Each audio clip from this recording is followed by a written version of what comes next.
The main problem with our current food system is that for around 60 or 70 years now, the farming systems have been extractive. And as a result, we've now reached critically low levels of soil fertility, we've lost a lot of the biodiversity, and we've compromised the nutritional integrity of the food that is produced. And the farming systems have to change profoundly if we are going to leave our children with a habitable planet. My name is Patrick Holden. I'm founder and CEO of the Sustainable Food Trust.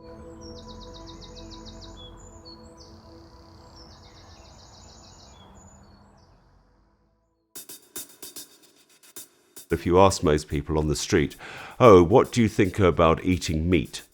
They'll say, well, meat's bad, and the worst meat is red meat from ruminant animals. That means cows and sheep that emit methane. So I'm trying to eat less of it, and the meat that I will be able to eat still is chicken. And in fact, the reverse is true. In a post-regenerative farming system, we'll have to more or less give up eating chicken altogether. Cheap chicken from industrial farming will go because we will only have half the grain production. The same with pork, and the same with dairy products from mega intensive dairies.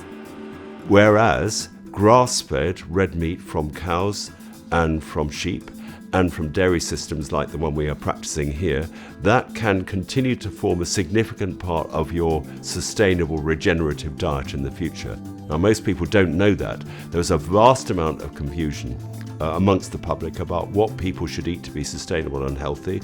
And the truth is that in the future, sustainably managed livestock will play a central role in rebuilding the fertility that we've lost during my farming lifetime. So what we need now is a well-informed consumers who understand the difference between the unsustainable plants and animals, which are part of the problem, and the sustainable animal systems and products, which are part of the solution, and eat accordingly. Food waste is a very interesting manifestation of unsustainable farming systems. It's said that up to 50% of total food production is wasted from, as it were, plough to plate. It's a feature of an unsustainable farming system.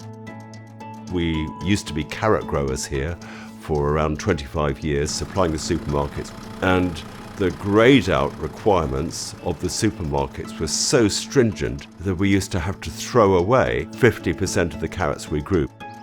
So what we did with those waste carrots was we fed them to the cows. And of course that's not waste, that's recycling a product which is highly nutritious and was helping the cows produce healthy milk. So imagine a future where we vastly reduce or we even eliminate food waste. Then it would be possible to move towards farming systems which produce less food of higher quality and greater nutrient density.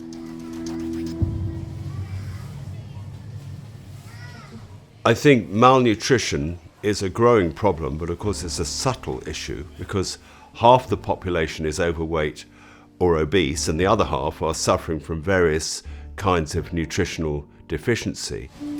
When we buy a shopping basket of food in a supermarket today, it is not as nutrient dense as it was 40 or 50 years ago. So we have a food system, part of which is an underclass of people for whom the affordability of food is a key barrier. And as a result, they probably are buying degraded food from highly industrial, highly processed food systems, and that is probably compromising their health. Those same food products which are produced from intensive farming systems which have then been highly processed are deficient in key micronutrients.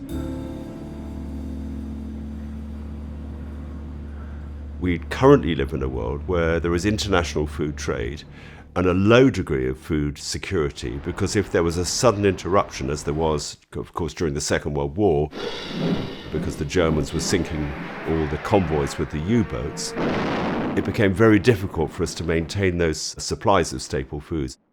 And the history shows us that during the Second World War, very few people wasted food because food insecurity was such an issue. People valued food. They paid more for it, it was more expensive, and they didn't throw it away. And I believe it's possible to move forward to a system like that, where waste becomes a feature of the past, not the future. Farming is a very major contributor towards greenhouse gas emissions, estimated variously as being up to 30% of total emissions from the farming and food system as a whole, if you include transportation. But the wonderful news about farming is that whereas it's been part of the problem for the last few decades, if we change our farming practices, we can actually make farming part of the solution, because it's the only area of public life where we can actually take perhaps up to 100 parts per million of CO2 out of the atmosphere and lock it back in the soil to build soil carbon stocks. This will be possible if we adopt regenerative farming methods based on crop rotations and the use of grazing livestock to rebuild the soil fertility that has been lost during the extracted period. It would mean profound changes in the food that we produce, but it would mean that we could move away from being extractive to being fertility building and therefore carbon sequestering as a farming industry as a whole. I think the farmers of the future will come to realize that we have to see nature as teacher. So the best farming practices will evolve and be maintained if we understand nature and farm in harmony with her. Because nature is a manifestation of balanced equilibrium of food production, of the vast diversity of animals and plants that constitute our ecosystems, and a stability and a harmonious, ongoing, natural functioning ecosystem.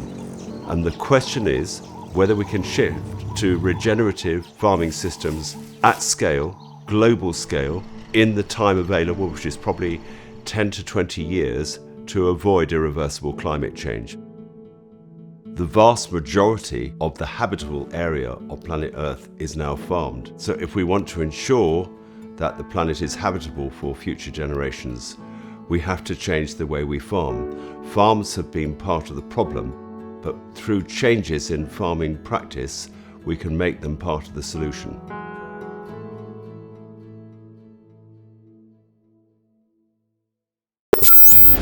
Think of the great moments where humanity has come together and we have achieved amazing moments.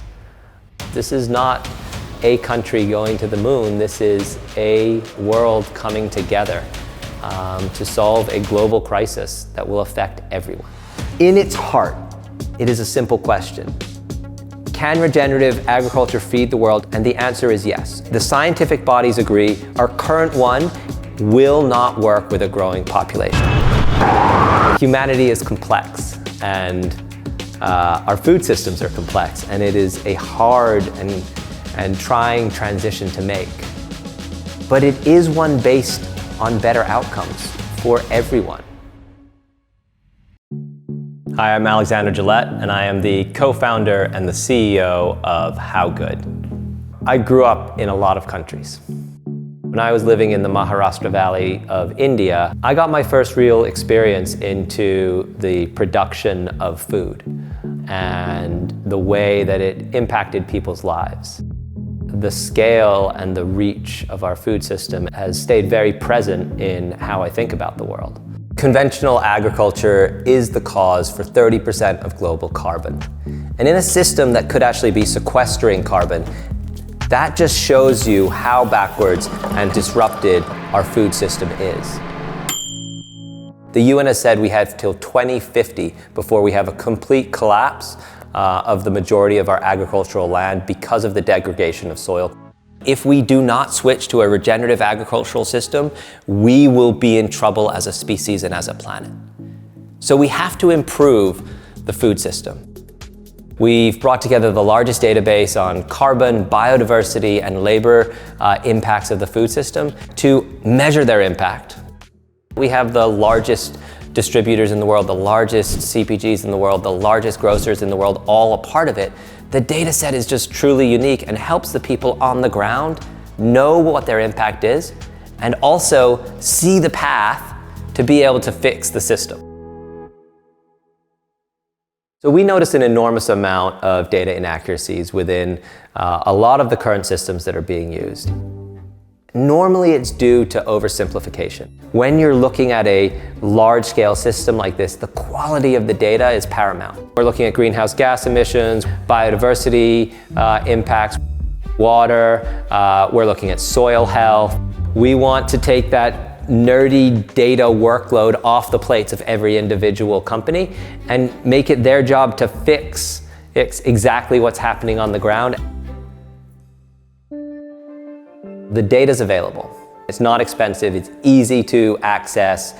There's a million different steps that are laid out, but most of these are influenced by data. We can take that data now and you can give it to the businesses that are trying to make these transitions. When bonus structures are set on lower carbon and greater biodiversity, that has a measurable impact on how quickly these get implemented at scale globally.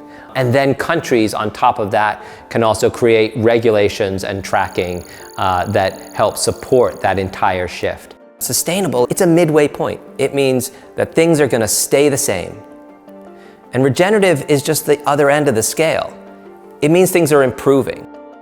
Businesses are a key component in making this shift. When business started to show up, government started to take it more seriously. They're finding solutions, companies starting to scale up their solutions and make commitments, and that's groundbreaking. And each one of those pieces where we create more transparency and normalcy, the bigger and bigger impact it'll have. The barriers to creating a comprehensive, regenerative framework is really across every single different level. But for the vast majority of food products, the hotspot for the vast production of carbon is at the farm level.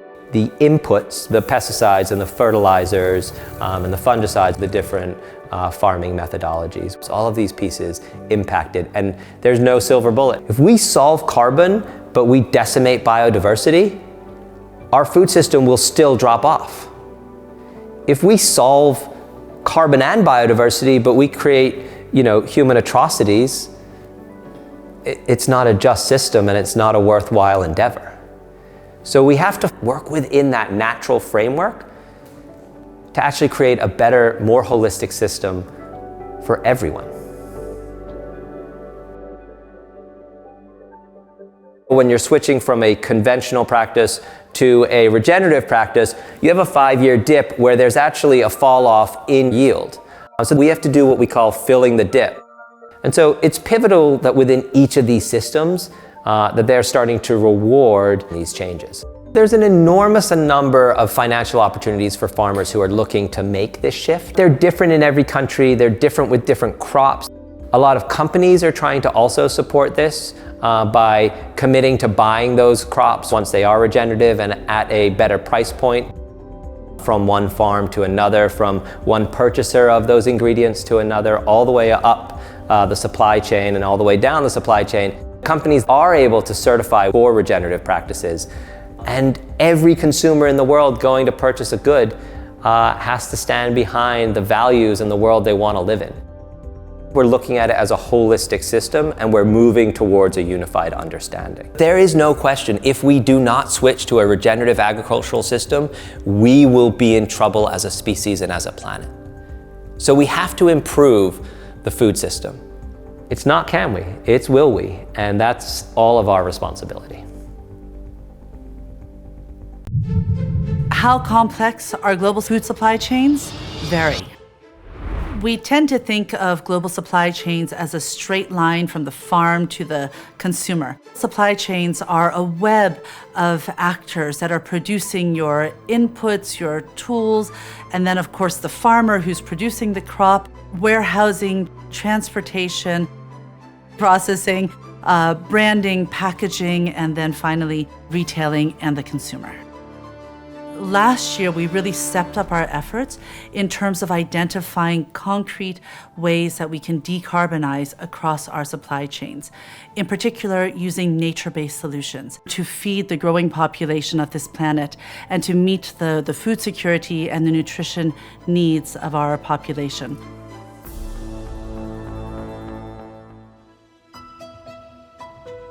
My name is Julie Greene, and I'm Chief Sustainability Officer at Olam Agri.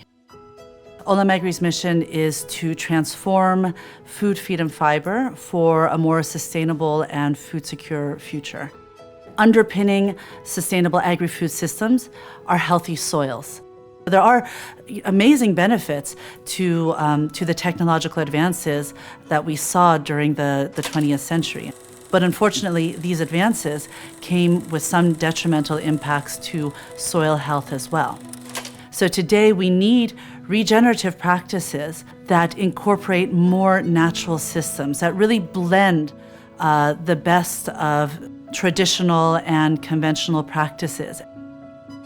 There's a whole list of major challenges facing agricultural supply chains: deforestation, soil degradation, human rights risks, declining yields, biodiversity loss. We're observing that regenerative agriculture can contribute to improved yields and improved resilience. Through our climate-smart and regenerative rice farming programs in Thailand, Vietnam, and India, we've seen that regenerative agriculture practices can really positively impact farmers' yields and incomes while also reducing their carbon emissions. We've been supporting almost 500,000 smallholder farmers to improve their farming practices and their livelihoods, implementing sustainable processing practices in our factories, and providing certified sustainable and fortified food products to the world. In order for farmers to transition to regenerative farming practices, they need to have the knowledge, the means, and the motivation to make that transition. If we want to limit global warming to about 1.5 degrees above pre-industrial levels, we would need to increase the land under regenerative agricultural practices from about 15% today to about 40% by 2030. We need sourcing models and incentive systems that help to share the cost of this transition across the supply chain and that reward farmers that are implementing regenerative practices. This can include price premiums for low carbon or regenerative products, lower financing rates or insurance rates for farmers. We need both the origin and destination countries to put in place policy measures that encourage and reward regenerative practices and discourage practices that are particularly harmful to the environment and to ecosystems. For large staple food commodities, one of the key challenges is that consumers are price sensitive. So generally, when you're buying your baguette or your rice, you're not thinking about how sustainable it is. We need to have ways to inform the consumer about the footprint of the products they're buying so that they can make informed choices. Quite simply, we need the consuming markets to be willing to pay just that little bit extra for regeneratively farmed products. We've recently added regenerative agriculture practices to the sustainable farming practices that we promote across our supply chains, and we've really seen that it works. Can regenerative agriculture feed the world? Absolutely. In fact, I think it's the only way that we will be able to feed the world. If regenerative agriculture is taken to scale, as consumers, we can expect to see greater stability in food supply. Perhaps that might translate into greater stability in food prices. As society, we have an incredible ability to innovate in the face of challenges. So I'm hopeful that if we combine the power of innovation, of traditional knowledge and data, we're going to be able to implement ever more sustainable and resilient food and agri systems.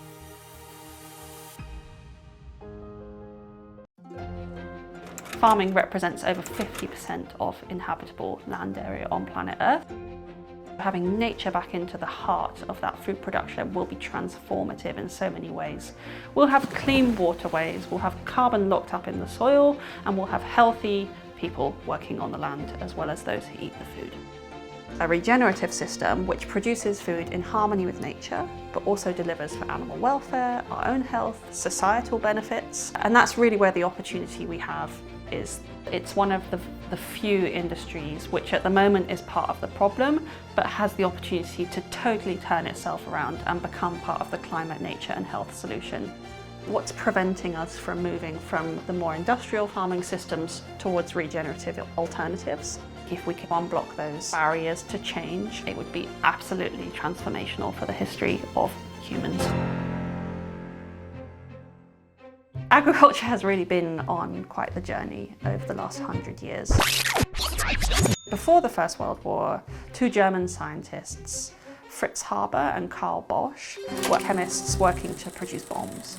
And they accidentally stumbled across what we now know as the Haber-Bosch process, which is how we make nitrogen fertilizer, which has totally revolutionized the way we produce food. Where we're using high levels of inputs to produce lots of food with high environmental and health costs. For example, degrading soil health, polluting our waterways and reducing biodiversity, just to name a few. It's also having an impact on society more generally through health. The UN has estimated that if we continue on this trajectory, we have maximum 60 harvests left, which is really scary for future generations. We are running out of time, so it's our responsibility now to do something about this. My name is Adele Jones. I'm Executive Director of an organisation called the Sustainable Food Trust. We are a UK-based charity working internationally to speed up the transition to regenerative agriculture. So, what is regenerative agriculture? It's really based on three core principles. Firstly, farming in harmony with nature, so food production and nature being one and indivisible rather than separate from one another. The second principle is obeying the law of return, or the circular economy as it's often referred to. So creating more closed loop farming systems where there's less inputs coming in, less waste coming out of the system, and instead you're recycling as much as possible. The third principle, and it's linked to the first two, is the principle of positive health. So moving towards more biological means of producing food, less chemical inputs. Soil is, in my mind, our most valuable natural asset on planet Earth. It has huge potential to be part of the climate solution.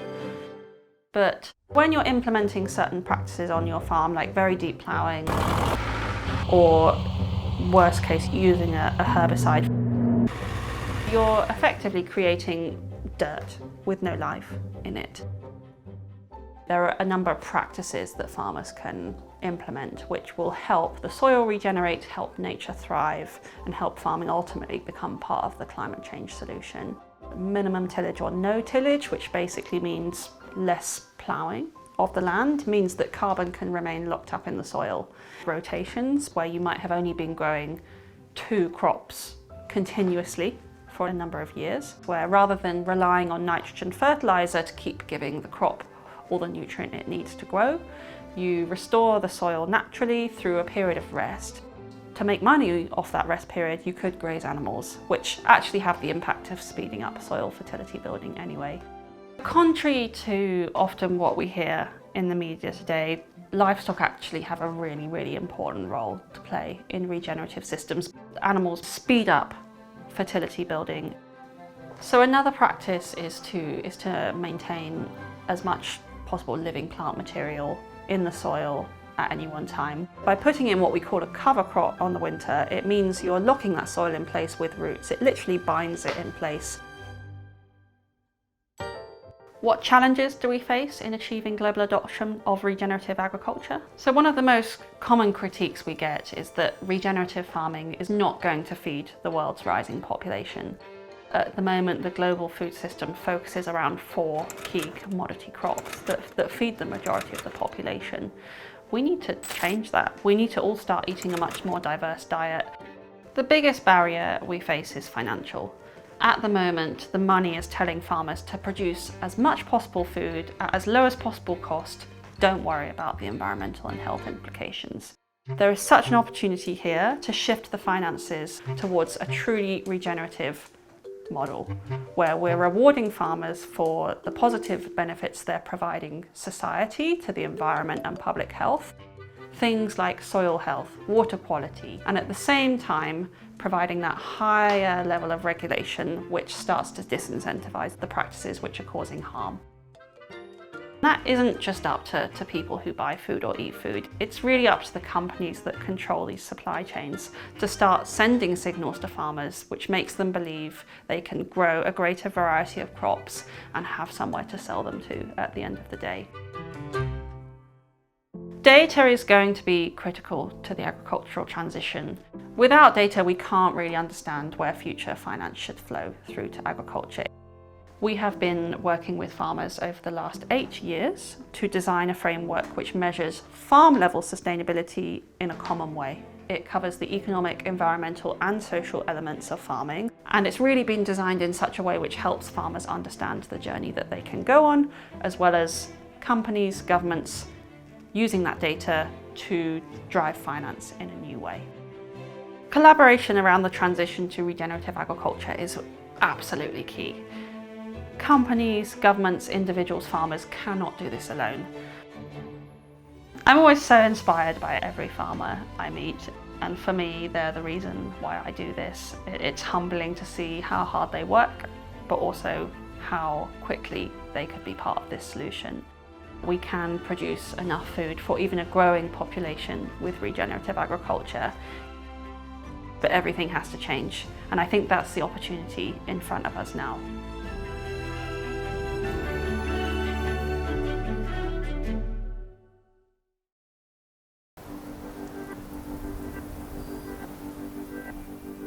Agriculture has an impact on the environment, like anything else humans do. It's probably one of the biggest interfaces where humanity and nature connect. Animals and plants have always coexisted. What we've done in modern agriculture is kind of separated the two. We need to change the farming system. If we don't change, then we will not be able to feed our people. If we have healthy soil, we have high yields, you have more biodiversity, so it's a win-win for everyone. We can't remove ourselves from this environment. And more than that, we're actually part of the solution.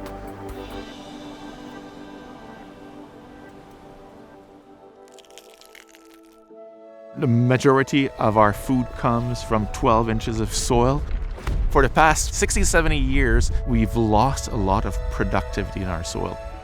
As we introduced intensive agriculture, we slowly depleted our soil and the ability of our soil to sequester carbon.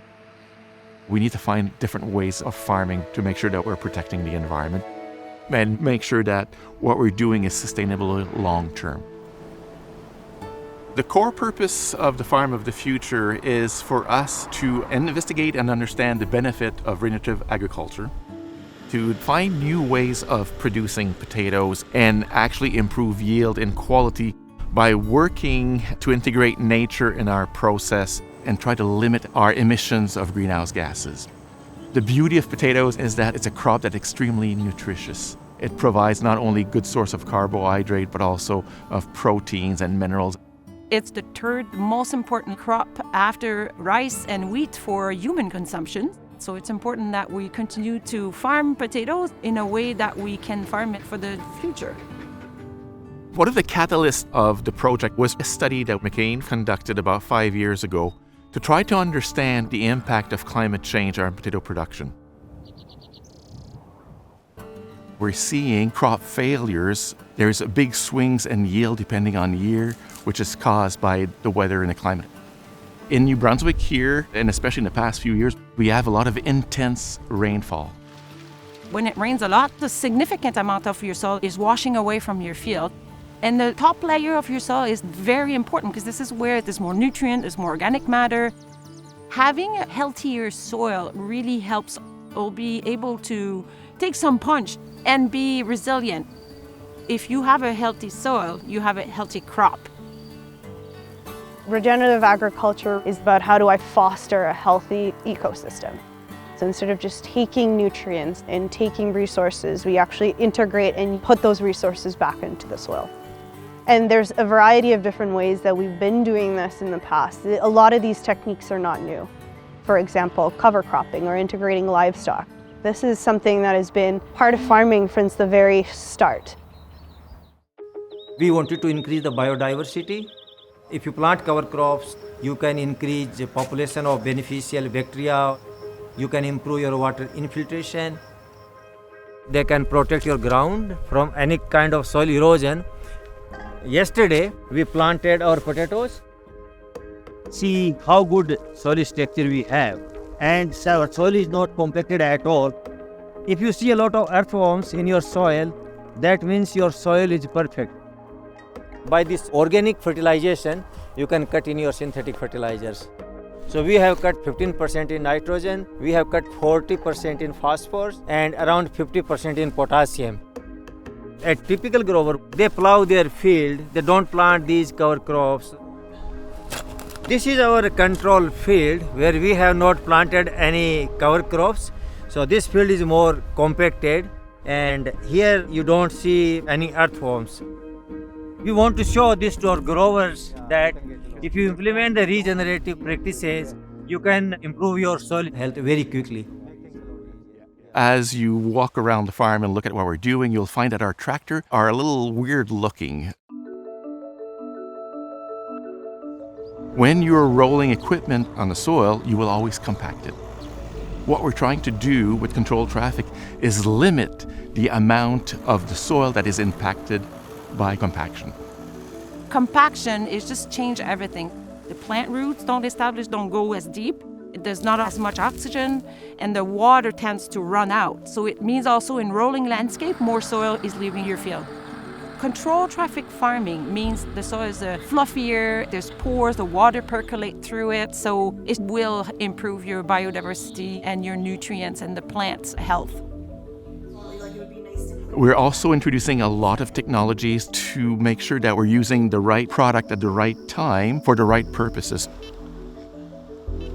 If you look at this soil, you can look as hard as you like. You're not really going to see any of these organisms, and that's just the nature of soil. It has hidden life in it.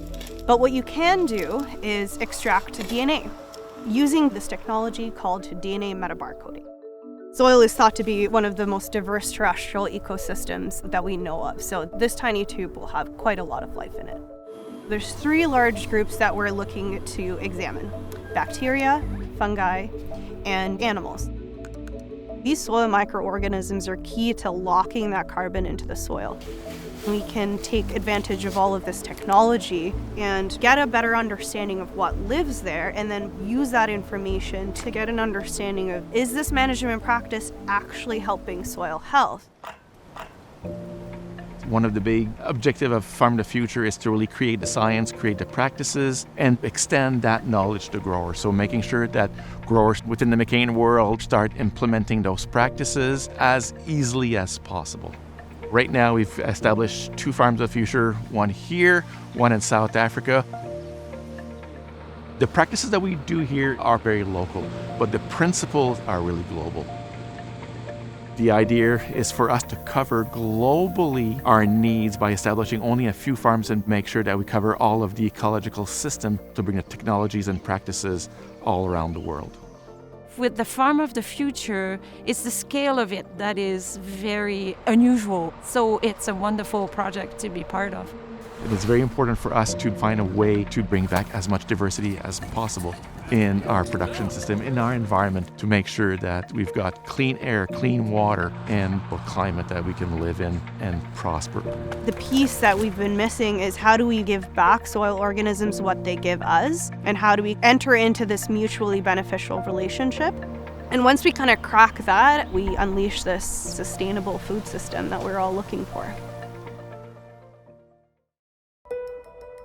First, I don't like the word sustainability. Sustainability assumes that we are in some good place and that all we have to do is maintain what we are doing, which is wrong. We are in crisis. We need to regenerate the soils. We need to regenerate forests and farms and natural areas. While there is no magic bullet that will fix it all, there is a magic pizza pie that has lots and lots and lots of slices. There's a cornucopia of solutions out there. And if we do all of those things, we fix those problems.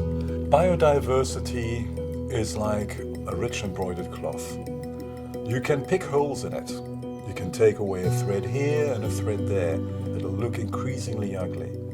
But eventually, it'll simply snap because you have weakened it too much. Biodiversity is exactly the same thing, but at a level of complexity that is beyond imagining, because it involves so many millions of species of things you can't even see in the soil, in the air, in the water. You can snuff out a species here, snuff out a species there, and it'll still work, but it'll become less and less resilient, more and more fragile. And eventually it flips, it dies. And this has happened before. In fact, it's the main reason why civilizations die, because it mishandled its environment. Today, our civilization encompasses the entire globe. So if this civilization dies, we're really in deep doo-doo. My name is Patrick Worms, and I'm a senior science policy advisor devoted to the study of trees and agricultural landscapes. Okay, we're rolling. I'm a preacher for a better way of managing landscapes. Healthy soils are the difference between a living planet and the moon, right? Without healthy soils, you're stuffed. Land degradation is a global issue. 97% and more of the land surface of this planet has already been damaged by humans. The agricultural sector is by far the most important industrial sector for managing this planet. When you till the soil, you damage the biodiversity of the soil. It is alive, it's filled with all sorts of little things. Changing agricultural practices to reduce emissions from agriculture is not only possible, it's usually cheap. You can probably drive those emissions right down to zero without stopping the production of what you want. It's got enormous potential. And by a happy coincidence, you're not just solving the carbon crisis, you're also solving the biodiversity crisis. That means that our farms need trees in them, they need animals in them, they need shrubs in them, they need many different plants cooperating in them. Trees provide distributed shade, and that's especially important in hot summer months because crops will stop growing in the hottest hours of the day to protect their water supply. Trees reduce wind speeds, which means that your crops grow better. And trees provide protection against pest and disease. Many trees on top of that fix nitrogen. So what rains down onto your field through those leaves is nitrogen, so the main component of fertilizer. Trees attract birds, and birds bring in their own fertility through their poop, and they eat insects, and so suddenly you have the beginnings of a functioning ecosystem again. Then add animals and manage them well. We always hear that there's too much livestock in the world and it's responsible for a lot of land degradation. That's not quite accurate. What's responsible for the land degradation is the mismanagement of livestock. You move the animals in and you say, you have to eat everything. And with your hooves, you are going to trample the weeds that are toxic underground. You are pooing and you're adding a lot of fertility to that land. Then I'm going to take these animals off and let that land rest. And you are going to have an explosion of life there. So suddenly, your animals have become a part of the solution and have regenerated the soil. All that explosion of life that you see above the ground also means an explosion of life below the ground. The roots going deep into the soil are made of carbon. So you're putting carbon into the soil. By applying these agroecological interventions, you've improved the functioning of the landscape. You've created new sources of nutrition and revenue. Farmers who want to move in the direction of agroecology or agroforestry need one thing above all: quality advice on what to do and how to do it. And in an environment in which agricultural extension agents cannot give that advice, the phone can become the difference between bad farming and good farming. Imagine a phone with an app. That app knows what the local biome would look like if there was no human interaction. It knows what plants and what animals and what trees are native to the area. It knows the values of the different crops, both today and also on the future markets. It can give you advice on how to deal with disease, with pruning, with a combination of animals and crops, etc. It does so in your own native language, and it does so on an easy interface that doesn't require you to be a scientist. That is the promise of digital technology in farming. The right kind of forest is essential to the future of this planet. The wrong kind of forest is large-scale monospecies plantations. The sooner we can transform them into something better, the better off the planet and humanity will be. There is always an optimal solution. Let nature inspire us, because nature has found solutions through trial and error of many hundreds of millions of years. Soil is dynamic. You can degrade it, but you can also restore it. And if you do it well, you can restore it with amazing speed.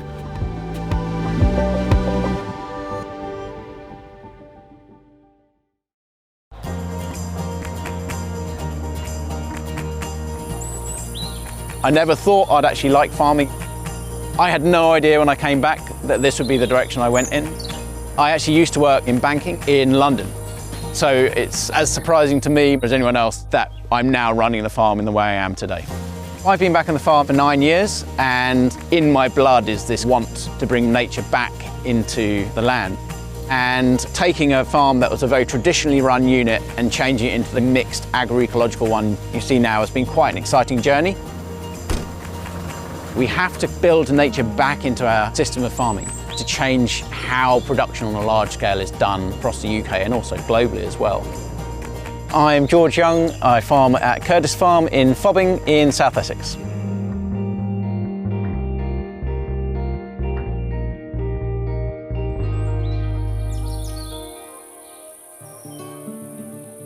So my father's style of farming was very much kind of informed from when chemical farming was king.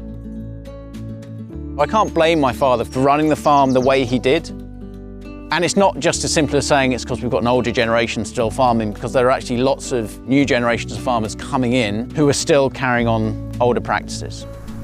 So in the UK, there are about 23 million acres that are being farmed in around about 192,000 farms. If you look at industrial farming, large-scale farming, where there's a huge amount of big machinery, lots of agrochemicals used, lots of synthetic fertilizers used, I think ultimately they're not focused on building a sustainable farming system for the future. I'm not saying that they have to be dedicated to nature, but there has to be room for nature on those farms. We will not be addressing biodiversity loss unless we start farming agroecologically and really focusing on that with the way that we produce our food. We just need some simple solutions which every farmer can do to make sure that our farming system becomes more sustainable in the near future. So the farm here in Essex is a very mixed, diverse agroecological farm. We farm overall about 1,200 acres. We also have red poll cattle, which are a local native breed of cow that is really well adapted to this part of Essex. So very simply, I break the idea of agroecology down into three simple things. I call it farming with nature, circular farming, and food sovereignty. Farming with nature is the idea of trying to utilise nature as the toolkit on your farm rather than machinery or chemistry or anything like that. Then there's the idea of circular farming. The main benefits to circular farming are that you're not actually getting rid of any waste product. And then finally is the idea of food sovereignty. It's about saying, well, let's make sure that instead of people just getting fed, they understand where their food comes from, why their food has been grown in that way, and why it's important to have been grown in that way. So implementing agroecology on the farm is definitely not a simple thing. The biggest one in terms of initial impact was planting the agroforestry. Agroforestry is one of these relatively new ideas to farming in the UK. It kind of really drives nature into the middle of your fields. All the cool stuff happens on the edges of the field. What agroforestry does is absolutely maximise that edge effect. I've already planted 7,000 trees with cropping or grazing in between those belts of trees, and it has given my farm a huge amount more life. So you're essentially eliminating desertification, making it a much more beautiful and peaceful place to be. Also on the farm, crop diversity is something that I was really majoring on when I first started thinking differently about the way I was farming. So when I came back, we were growing wheat, oilseed rape, and peas. And now each of these fields have got at least 30 different species of plants growing in them, a huge amount of diversity happening on the ground, which obviously leads to a massive amount of additional biodiversity in the fields themselves. There's research going on at the moment, which is hopefully going to show that some of these lower yielding, more interesting diverse crops, if they're grown in a certain way, will actually end up having more micronutrition in the end product. If you look at how we used to eat 50 years ago and how we eat today, the last 50 years of agriculture have led to drastically increased yields. But those yields are essentially macronutritional, so they're calorific increases in yield. What that has meant is that the micronutritional content of the food that we eat is much, much lower. We're not getting the same level of nutrition in the food that we're eating. Feeding people is a much more complicated thing than just making sure we chuck calories into them. We're really focusing on nutritional produce rather than just the yield from that land. I think this is a really key thing that as farmers and as food producers we've got to tackle. We should be really excited by the fact that actually food has an important voice in how people now think. We've gone from generations that knew nothing about their food whatsoever to one that cares. For someone coming new into farming now, we've got the ability to kind of look a little bit more in detail as to what we're doing on farms. Ironically, if we do end up focusing on biodiversity, many of the solutions also happen to fix quite a lot of the issues for climate change as well. I really think that agroecological farming has a massive part to play in ensuring that we've got a world still to live in the next 50 years.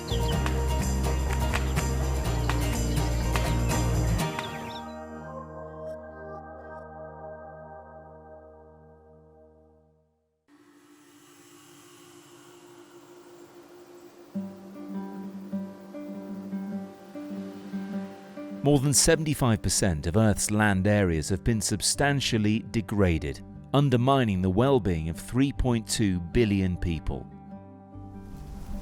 The World Resources Institute runs projects aimed at restoring the degraded land, working with local people all over the world to address the impact of climate change on farms, forests and pasture. WRI's Land Accelerator is a business network which helps entrepreneurs in Africa, Latin America and Asia to restore degraded forests and farmland by connecting them to mentors and investors. The Land Accelerator gave us a platform from which to rethink our business model in terms of what is our sustainable practices in terms of land restoration and land use. Being a part of the restoration economy, where we could then grow bamboo along the riparian areas and restore some of the degraded forests that we already had, and also participate in Kenya's ambition to have 10% forest cover. If you can invest in companies that lead to conservation of these resources, would definitely lead to profits. As the cost of polluting the land, cost of impacting the land gets internalized into businesses.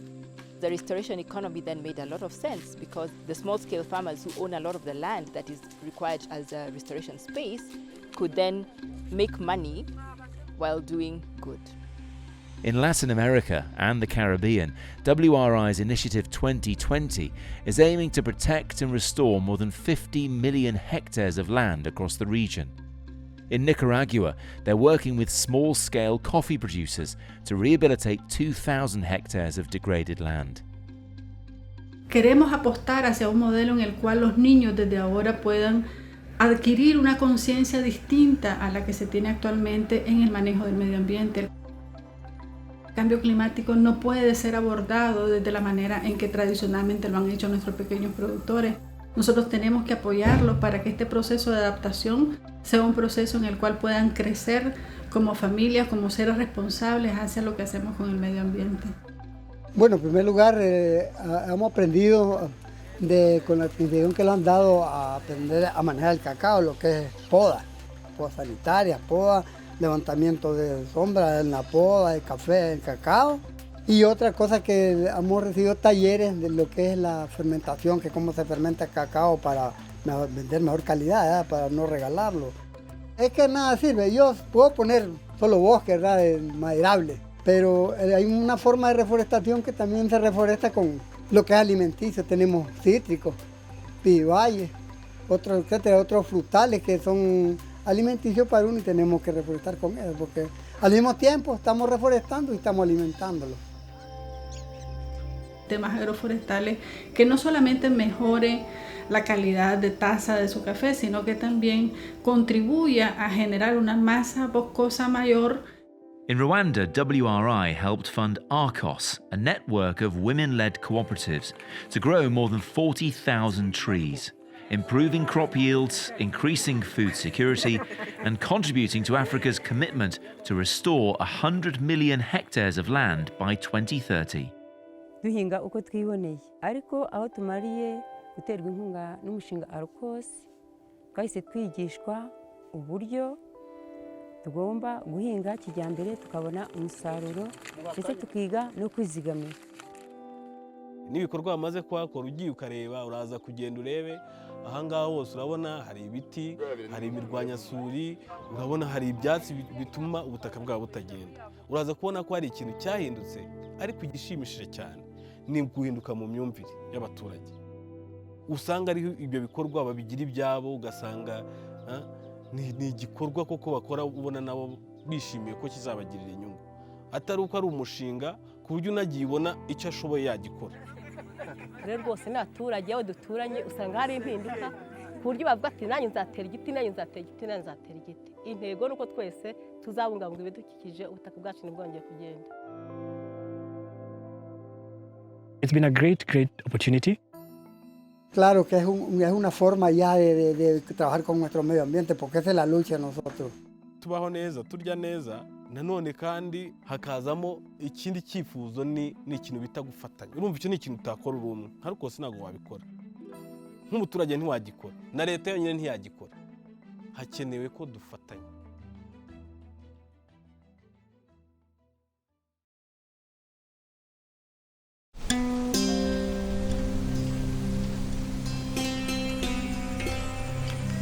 We have a leaky bucket. We are focused on just growing more food, which does not make any sense. In India, 40% of what is being produced is lost before it goes to the end consumer. Food waste is a preventable problem. The solution lies in not growing more, but to conserve what is already been produced. The solution that we provide is holistic, and the technology is inspired by nature.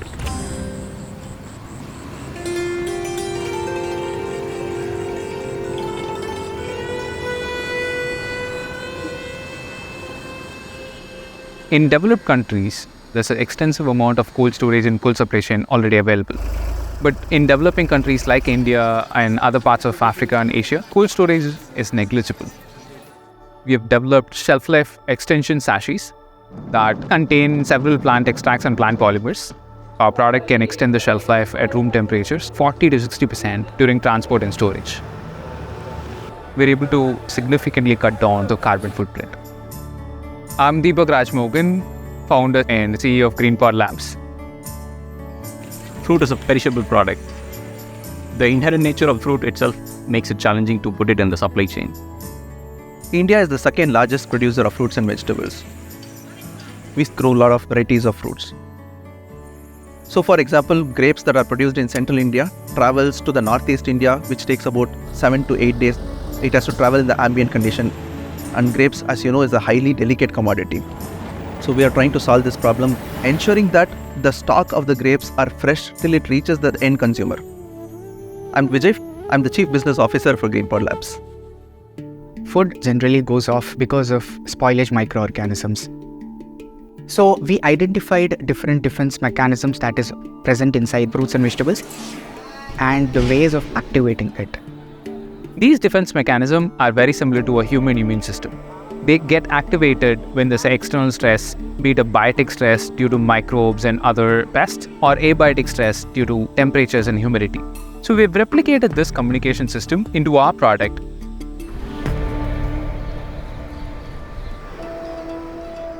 So right now we have some mangoes, and here we have the treated one with the sachet. I am Dr. Shankar. I am R&D Director with GreenPod Labs. All we have to do is just drop the sachets into this crate. That powder is encapsulated with plant extracts and it gets saturated into this crate environment. The sachet material outside acts as a barrier through which these volatiles are released. So there is a significant difference in the spoilage. So we can see the spoiled mangoes here, and here the mangoes are actually fresh.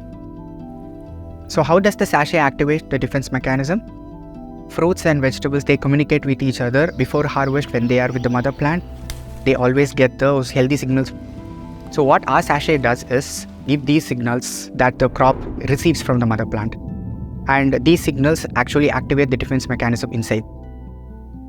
So our formulation works by strengthening the cell wall, the skin and the texture of the mango so that they stay hard. These defense mechanisms evade the microorganisms attacking them. Now susceptible mangoes can actually travel longer and reach destinations it has not been previously. Globally, most technologies concentrate on external application like temperature variation, maintaining cold supply chains, and chemicals which are used in forms of sprays and as coatings. I'm Darshini. I'm R&D junior scientist working at GreenPod Labs. Using biotechnology, we can really deep down to the core mechanisms responsible for spoilage, and we can develop very sustainable measures instead of using chemicals to temporarily put an end to the problem we are dealing with. Fruits and vegetable growers have seen a huge advantage by using our product. We are able to provide solution for oranges, strawberries in India, pineapples in the Northeast. These commodities traditionally which never reached those markets are able to because of our solution. We actually developed prototypes for 12 different crops, and we are developing products for grains, cereals, and also milk, taking these products that we have built for fruits and vegetables to different countries globally. Food waste contributes for about 8% of global greenhouse gas emission. Our customers are able to move from air freight to sea freight, and that reduces the carbon footprint significantly. We can potentially replace cold storage and cold supply chain in majority of the countries. Biotechnology is the last frontier which is going to disrupt the food system and agriculture in the world. It's going to change how food is produced, transported, how food is consumed. If you are able to solve this problem for India, I think you can solve this problem anywhere in the globe. So food waste is a huge issue. About 30% of all food that is produced is wasted. So I'm passionate about redesigning food systems because the food system that we have today is broken. We don't often think about food as being designed, but actually when you think about all the food that we buy on our supermarket shelves, our chocolate bars, our cereal, our loaves of bread, decisions have been made on the kinds of ingredients that are selected and sourced that if you change them, it would be a different product. Therefore, it is designed. So, can we use circular design strategies so that the impact of the ingredient sourcing and selection decisions that go into them has a really positive impact on nature?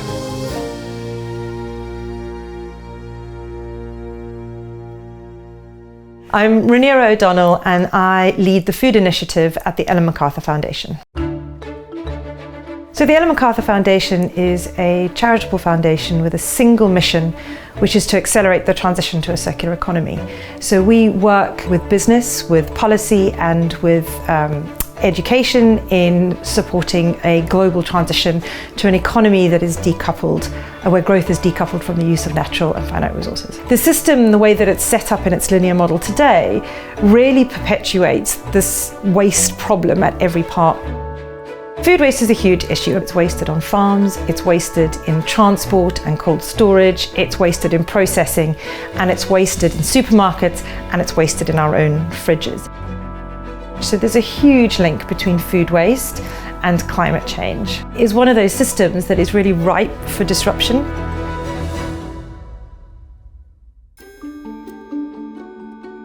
So in a circular economy, we move to a model that is based on kind of three key principles. So the first one of those is really that waste and pollution is a design flaw. So you design out, you eliminate waste and pollution at the start of either your product design or your business model. The second key principle is about saying that when we do use materials and products, we circulate them at their highest value for as long as possible. And the third key principle in a circular economy is that all economic activity should regenerate natural systems. When we think about a circular economy for food, you can apply those principles across all parts of the food system. So for me, a circular economy for food is one where no food that is produced is wasted. All our food regenerates our natural ecosystems, and that nutrients are circulated at their highest value. The Big Food Redesign is a work that we've been leading for the last 2.5 years or so. Food redesign is about saying today we bend nature to produce food, but we can redesign it to enable nature to thrive. And so we developed a circular design for food framework, and last year we went out to the sector and we launched a global food challenge, and we said take this framework and apply it to food and drink products, and let's see if we can actually show that different design decisions lead to different outcomes.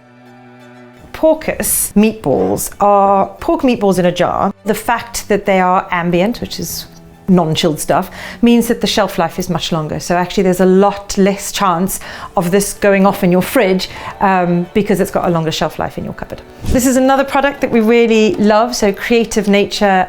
This is a dried pancake mix. What's really exciting about this is that the pancake mix is packaged in a dissolvable seaweed package, meaning that there is no waste that comes from the primary packaging of this. So Rescued Kitchen is a New Zealand-based company, and they rescue bread that would otherwise go to waste, and they remill it and they turn it into baking mixes. Kenko make powdered smoothie. The fruit that they put into it is fruit that would probably not have gone into retail, so they are using that, which is currently considered waste as well, so they're upcycling that fruit content. Every time we think about how to use a different ingredient or some waste that we need to turn into an ingredient requires innovation. So it's hugely important. Running the Big Food Redesign Challenge has given me a huge amount of hope. When we launched the challenge, we had no idea how the sector would engage, and to have had the number of companies redesign or design food products really has given us a huge amount of hope, because now we know it's possible. We know that we can design a food system and we can design food products that enable nature to thrive. The Big Food Redesign Challenge has been an amazing journey to be on, and we are really looking forward to the products going onto supermarket shelves in early 2025. But really what we're trying to do is to catalyse the industry to recognise that it is entirely possible to redesign food products.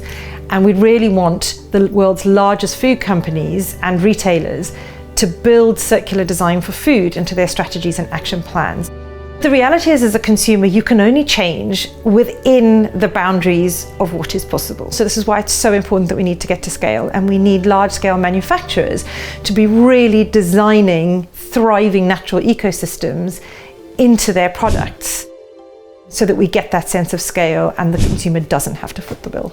There is no single organisation that can do this on their own. The biggest finance incentive is that those who invest in the current food system, if they don't start to invest in a more regenerative one, there will be no soil in which to grow the food that they're currently investing in.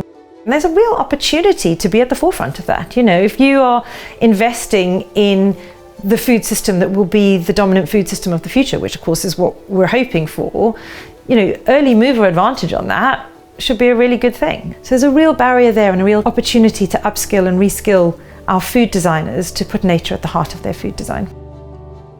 I think what we are seeing globally is, you know, organizations are really starting to understand how important it is going to be to redesign the food systems. So I 100% believe it's possible. I think the work that we've been doing and what we've shown through the Big Food Redesign and subsequently the challenge is we can create a blueprint for a circular food system. What it's going to take is it's going to take collaboration, and in a really big way. Who is set to gain from this? I don't think asking the question who is set to gain is the right question. I think the bigger question is who is set to lose if we don't. And ultimately, you know, there is talk out there of 40 harvests left. If we don't move to a food system that regenerates the very ecosystems upon which it is reliant, every single one of us is set to lose.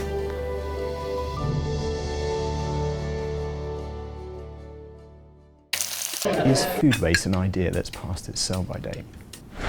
There will be a point in the future, some distant future, where there should be no food waste of any kind. It's absolutely fundamental that we tackle food waste in order to tackle climate change. We need to start realising the direct links between food waste, food surplus on the natural environment, and what impact that is happening, but also what benefit there is of getting it right. What's unique about a retail space is we sit in that sort of pivotal point where we can influence what happens in the customers' homes, but also what happens in the supply chain, right down onto farm or fishery. I'm Ben Thomas, I'm the Senior Environment Manager for Waitrose. So if you haven't heard of Waitrose, we're a UK food retailer. We have been in business for an awful long time now. We have a huge reputation that sits behind the logo around the work that we do in the environment space and beyond. Being part of a business, especially a business of this size, you can make a huge positive impact on the environment if the right decisions are made. The food system as it stands at the moment is pretty broken. There's lots of areas of wastage, and that could be from delivery from processor right through to shop. If we look at food waste in its entirety, you've obviously got in-home, which we assume to be about 70% of all food waste occurring in the UK. An awful lot of produce wouldn't have made it through this season because of the climatic conditions we've seen. We never want a customer to walk into one of our shops and see an empty shelf. So there's always a push to get product onto shelf, but we need to make sure that we sell that product through. So there's a balancing act in retail for us to make sure that we don't generate waste. Many suppliers you speak to, they'll always say we don't generate waste. There's no such thing. But over the last few years, we've been doing what we call whole chain plans, which is essentially walking our supply chain to identify surplus and then trying to put it to the best use. Essentially having ranges of products that utilise surplus and incorporate those materials that would otherwise end up as waste. The wonderful Wonky range offers an end market for produce that would otherwise go to waste. I think in the last couple of decades we've given customers perfection on the shelf, and in a lot of cases if you were to start loosening the specifications around that product so they look slightly different, or we accept slightly more blemishing, or we know it tastes exactly the same 9 times out of 10, it's become a thing that customers go in and shop for. On the flip side, when we look in customers' homes, and that's where it becomes really quite interesting. There's a huge amount of materials that we provide via our website, via our endless media channels to try and nudge them in the right direction. All the work we do in customers' homes sits around comms, sits around positioning food waste as an issue, and their part to play in that. We've been working with the likes of WRAP around on-pack labelling and on-pack messaging, which is really important in driving the right behaviour in customers' home. So that is removal of best before dates on fresh produce, for instance. So we've rolled that out extensively across a number of ranges, but also selling more loose products. So we know that if you're selling more loose products, people can buy more of what they want rather than having to buy bulk packets and potentially wasting those that they don't consume. So there's a lot of activity in that space, but a lot of it sits around how we position food, how we talk about it, and how we communicate it on pack. In our own operations, we clearly don't want surplus occurring, but when it does occur, our first and foremost exit route is via humans, via charity, and we use Fair Share as our umbrella organisation to facilitate that. We have in the region of about 700 charities collecting daily who essentially pick up surplus either in the evening or first thing in the morning and divert that to those in most need in our community. Innovation is critical. We're really excited to be launching, in collaboration with the Ellen Macarthur Foundation, the Big Food Redesign Challenge. Through the redesign, we're hoping to sort of bring to life those products that are grown regeneratively, are grown or utilising surplus materials. We really want to drive home the whole redesign element, so ensuring that customers are aware of the provenance of how the product was produced, the inputs, and the consideration for nature and tackling food waste. Collaboration is absolutely pivotal to tackling food waste more broadly. It involves us working really closely with the other retailers, but also working with our supply base. We have a number of supplier forums that we work with to basically communicate obviously what we're doing as a retailer, but also the direction of play when it comes to food waste. So getting them fundamentally to report their food waste data is a really good place to start. So getting them equipped with the knowledge and be able to communicate confidently to customers is really, really important. We look both upstream and downstream in a supply chain. It really is a shared responsibility we need to take for this. It takes a huge amount of coordination between the various stakeholders, whether that be the supplier, the transport, the charitable sector, the retailer, to make it happen. Connecting the dots and making sure that everyone's aware of what we're doing and why we're doing it. Food waste is a huge contributor to climate change, end of story. But there's a critical mass that we've never seen before in the food sector, addressing and acknowledging the issues that we're facing, but also the action that's being taken is quite extraordinary. There's some really accelerated programs that are ongoing within Waitrose and Partners, but also within the food sector more broadly. So it's just ensuring we ride that crest of the wave.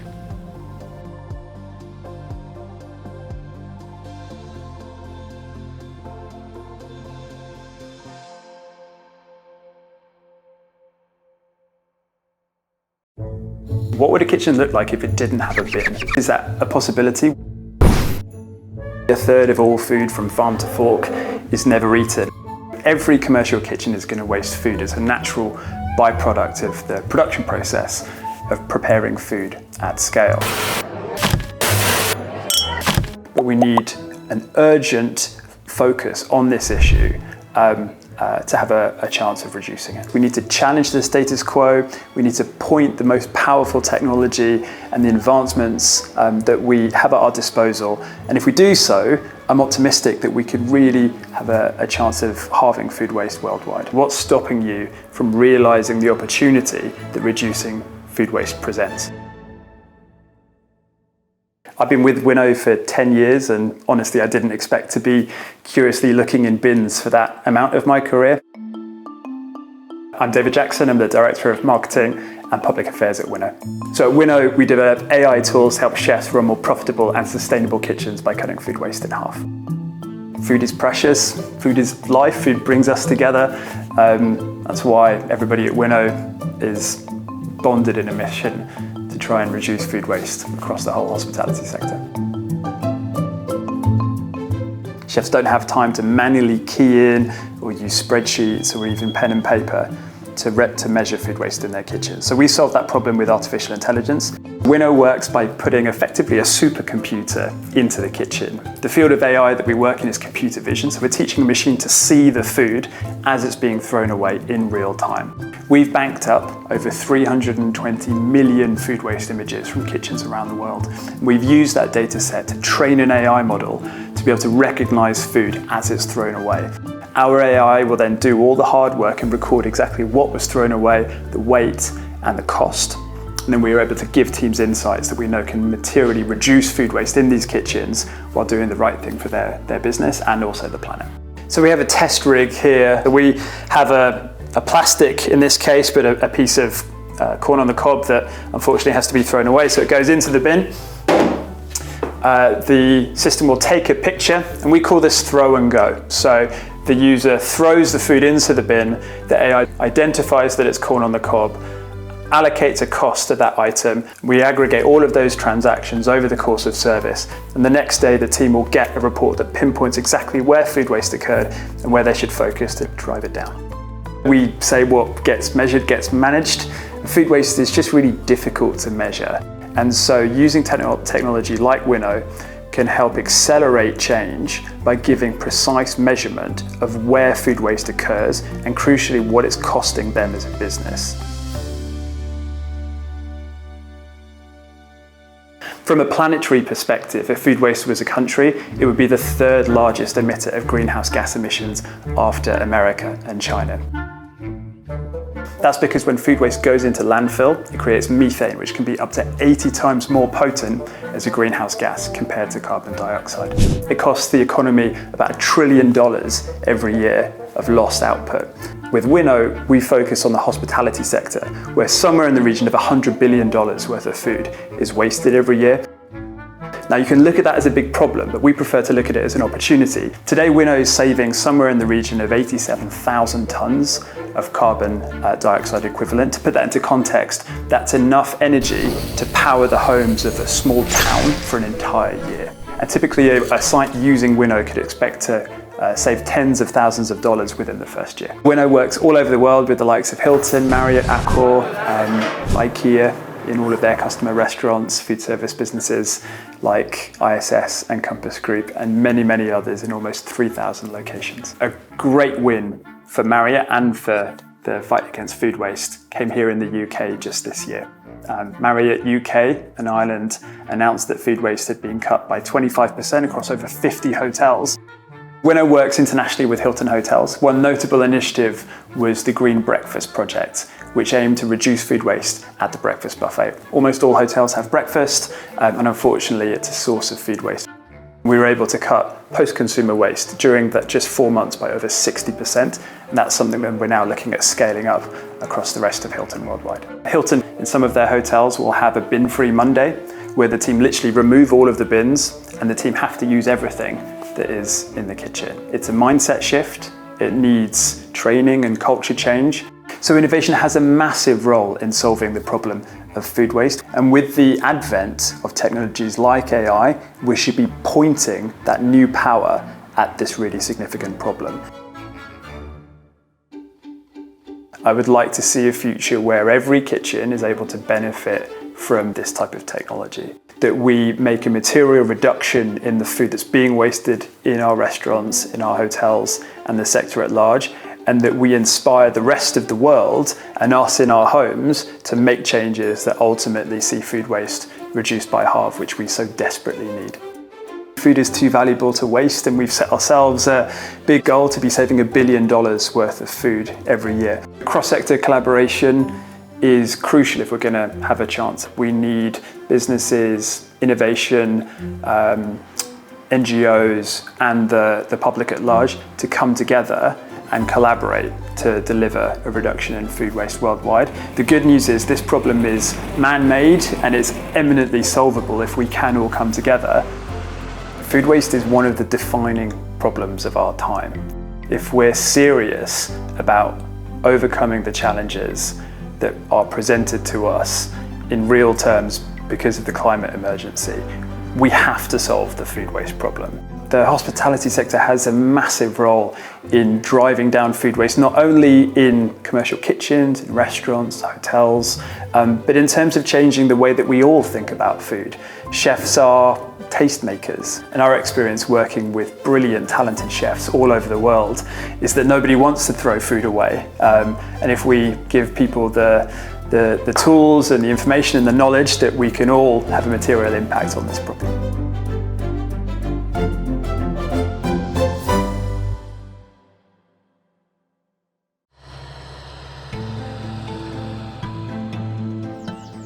Food waste is very much a symptom and a feature of our current unsustainable food systems. Imagine a food system where we avoided chemical inputs, we farmed in harmony with nature, and the food resulting from that system was far more nutrient dense, but we didn't waste any. We know that the food system at large has not really been transformed for multiple decades. Since the 70s, 80s, lots of legacy systems in place. We have an opportunity to rethink that. How do you get affordable nutrition in the current food system? We set up Treasure 8 to do that.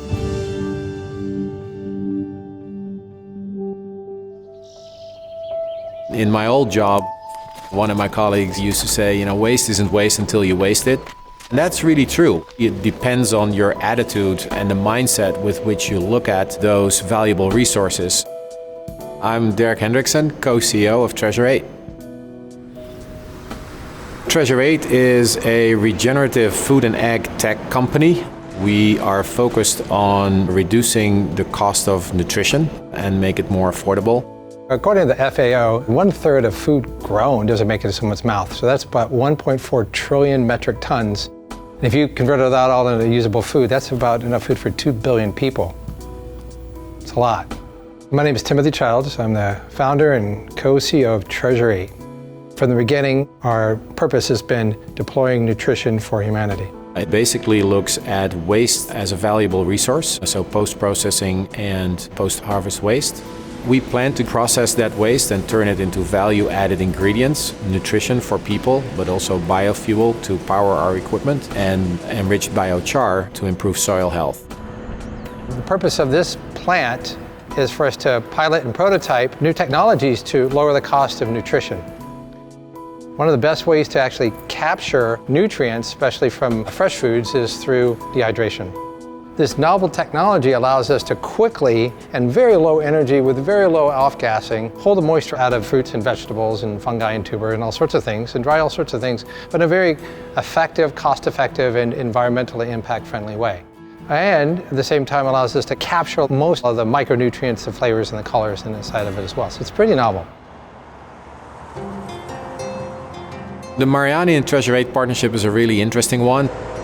Two partners that can really benefit from the other one's presence. We at Treasure 8, we innovate, we come up with new ideas, we do a lot of R&D, and Mariani brings what we call instant operational readiness. They source, they manufacture, they have a customer base, etc. So bringing these two parties together is a really exciting new, larger platform where together we do the front end and the back end of everything we need. Mariani Packing Company is a dried fruit growing, processing, and packing company. We've been in the business since 1906. Treasure 8's mission of providing nutrition to the world and really focusing on fruit waste and turn that into value-added product really is in line with our vision. Our vision is to inspire healthy living.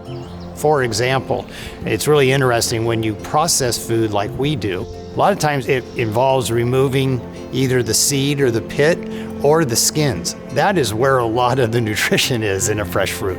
And so this gives us the opportunity to take that, process it into maybe a powder or some other form, and then use it to add it back to either our initial product to make it more nutritional, or use it as an ingredient that would go into one of our ingredient customers' finished products to help improve the experience of that. We have a food system, part of which is an underclass of people for whom the affordability of food is a key barrier. And as a result, they probably are buying degraded food from highly industrial, highly processed food systems, and that is probably compromising their health. So that is one economic and political manifestation of the impact of food insecurity on nutrition and health. Those same food products which are produced from intensive farming systems which have then been highly processed are deficient in key micronutrients. And so even though we may apparently be eating a diet which has enough of the core food components, in fact at a more subtle micronutrient level we could still be undernourished. We think that nutrition can play a huge preventative role to reduce the cost of healthcare and prevent people from becoming sick and lead healthier lives in general. That's why we're talking about a move from food security to nutrition security. Impact is a great word. I love that word. If you're in business, most folks think about value creation in financial terms, and I think increasingly the world is going to a place where we think about impact or not only in financial terms. So with that question, where can we create the most impact? I think it's in the thinking. It's about just fundamentally rethinking and aspiring to transform the food system as it is today and create a groundswell for that, in which we are a part but not the only solution. If everybody recognizes that, then they'll have the inherent realization about feeding people and having better access to nutrition is key for better human development.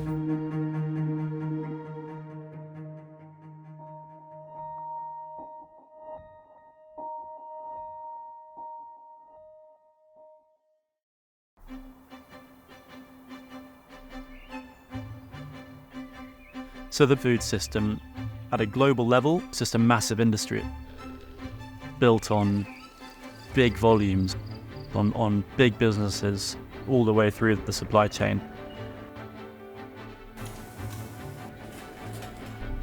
So one of the global crops that really dominates today is farmed rice, and that is grown all over the world. In fact, it's grown in every continent apart from Antarctica. The main issue is that rice is responsible for more greenhouse gas emissions globally than air travel.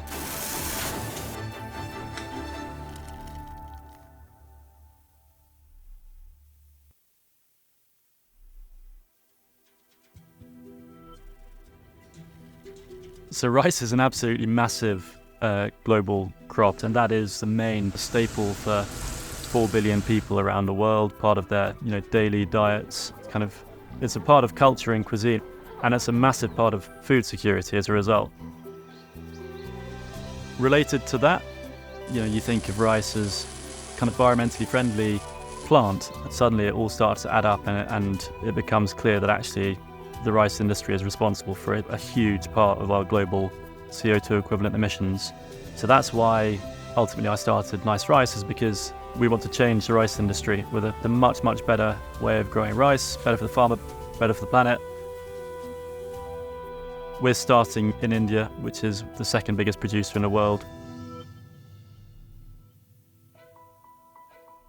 We're working with Olam Agri, our rice supplier, a big global agribusiness. Olam Agri recruit our farmers in India. The farmers have been trained in this sustainable rice platform standard, which has been accredited by the IPCC and the UN. There's over 40 different elements to it. Probably the main one, I think, is in terms of the methane reduction and the water saving. So traditionally in India, farmers are used to growing rice with continuous flooding. So this is one of the worst aspects of the way rice is grown in the country, because the water that's associated with this is also responsible for the majority of the greenhouse gas emissions. So through our projects, we promote something called alternative wetting and drying instead of continuously flooding the fields. Where you've got a flooded field, that means there's no oxygen in the soil. That's the perfect environment for these little methane producing microbes. And as they kind of recreate in the soil, they produce methane. Practicing alternative wetting and drying reduces the greenhouse gas emissions as associated with what we have seen from our data. The benefits for the environment are long-term, obviously reduction of methane emissions, but in a shorter term, in India particularly, actually there's a huge problem with water use. The water table is dropping really fast.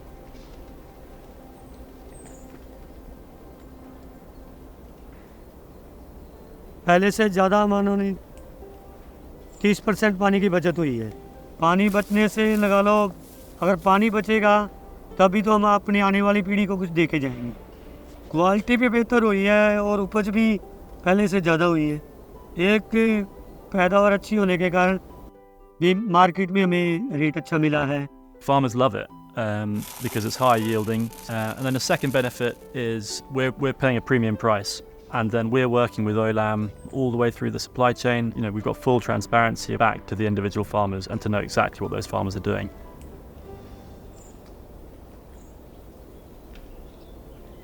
Each container that we import from India is coming from farmers who are prioritising sustainability. So this kilo of rice here saved 3,000 litres of water at the farm and has cut 1.29 kilograms of CO2 emissions. So if you think times that by 300 units here, it does start to add up.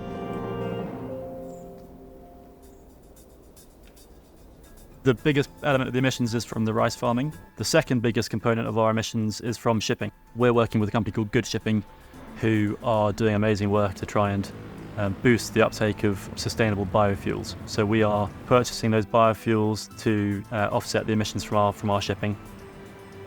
And then here in the UK, again, at every step, we're trying to do things as sustainably as possible.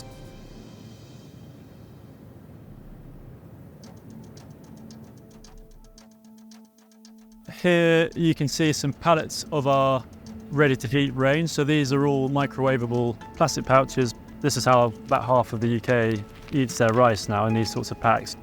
We thought really long and hard about whether to use this plastic packaging and decided in the end it was the best thing for us to try and, in terms of our mission of trying to get sustainably farmed rice into as many kitchens as possible, getting those consumers on board, getting them thinking about sustainability when they're eating rice, and hopefully understanding and appreciating what we're trying to do a bit differently.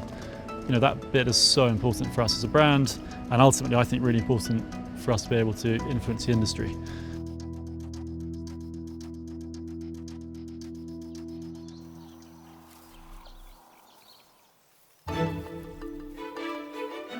The thing that actually really excites me about this form of sustainable growing is that can apply to other crops as well. It's not just rice. At a farm level, it's not a difficult process. It doesn't require expensive or complex machinery, lots more people or expertise. This business model of sustainable production is key not just to rice cultivation. Because of population growth, we have a lot more mouths to feed, and that means that we have to produce more, but we do not necessarily have the resources to do so. The scale at which we are working is only a tiny fraction of what can actually be done. But there are a lot more players in the ecosystem who, if they come together, do have the capacity to impact change at a much larger scale. If we can get to that point, that's when I think there'll be a kind of a step change, better food system that's basically better for everyone.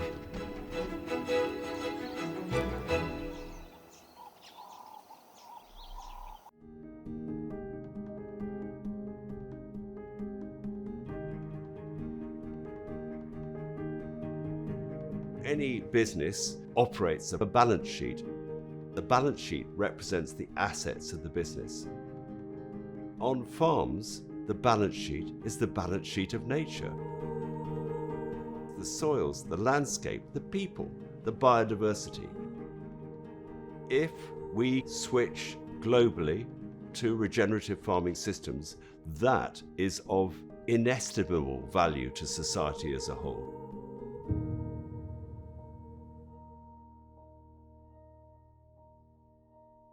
Project Giri Pragati is the adoption of regenerative agriculture-based farming. The project is being implemented in the highlands region of Andhra Pradesh. This geography produces quality spices as well as coffee. My name is Saurabh and I'm a Senior Program Manager at IDH. India is one of the largest producers of spices in the world. Last year, nearly 10 million metric tons of different types of spices were produced in India. Our objective is to mainstream the private sector to establish a sustainable sourcing model. Historically, the majority of the supply chain interventions were highly fragmented. Around 90 to 95% of the produce was actually flowing through informal channels. The product ended up going to a mass market rather than buyers that have focused on sustainability. Many of the products that we consume today have an effect which is invisible to our eyes. If you get a cup of coffee, to understand where that coffee comes from and all the effects that the supply chain may have in the production of the coffee, trying to understand better what are their impacts in the environment, and therefore we can take better decisions regarding what and where to buy. Project Giri Pragati brings together the public sector partners who are very keen on working on the development side of initiatives, the commitments of the private sector partners who have usually a commercial interest, and it brings along the local civil society organizations and farmer producer organizations which are there to enhance the livelihood of the farming communities. It's very critical that all these three partners are brought in together and actually we work along with them to develop strategic partnerships. Andhra Pradesh is one of the leading states in India in terms of adoption of regenerative agriculture. The long-term objective is to actually cover the major spice and coffee production areas. We envisage to cover nearly 50 to 60,000 smallholder farmers in next 3 to 4 years. 3,684 రైతు కుటుంబాలతో పనిచేస్తున్నాము. వాళ్ళ పరిధిలో acres అయితే 4,685 ఎకరాస్లో మేము అవకాశాలు కూడా ఎక్కువగా రావడం. The participating farmers integrate the flora and fauna that is available as a part of farming systems. It provides a uniqueness in the type of spices that are produced in this region. They grow coffee, pepper, turmeric, ginger. Turmeric, it's a local variety. That's the reason it has got so much uniqueness of having more curcumin content. It has got a lot of demand in the market. Black pepper is not a single crop, it is being grown as an intercrop in coffee. పసుపు next పిప్పలు fruits మొక్కలు కూడా మనం మధ్య మధ్యలో వేస్తే On one hand, we are able to improve the productivity. On the other hand, we are able to improve the quality. Thereby, better returns to the farmers. ఈ అంత పంటలు వేసుకోవడం వల్ల ఆదాయం వస్తుంది. ఈ ఆదాయం వల్ల మనకు మెయిన్ ఆదాయం రావడం వల్ల మనకు మెయిన్గా వచ్చే ఆదాయానికి మనకు ఆ ఖర్చులు తగ్గుతుందనే ఉద్దేశంతో మాకు ఇచ్చారు.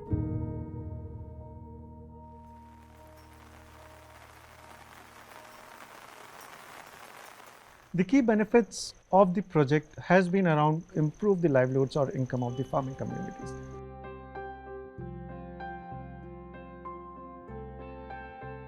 సంస్థ వచ్చిన నుంచి లాభాలు బాగానే వస్తున్నాయి sir,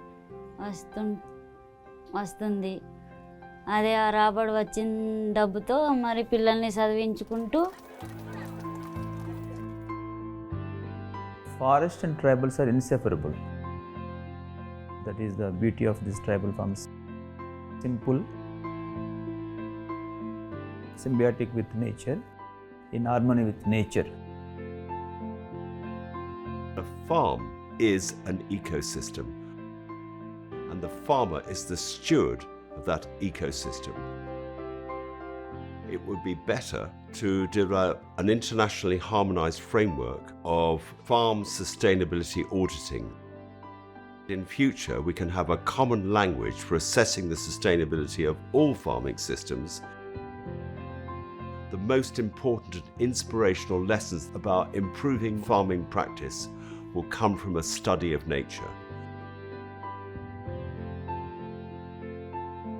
The best farming practices will evolve and be maintained if we understand nature and farm in harmony with her.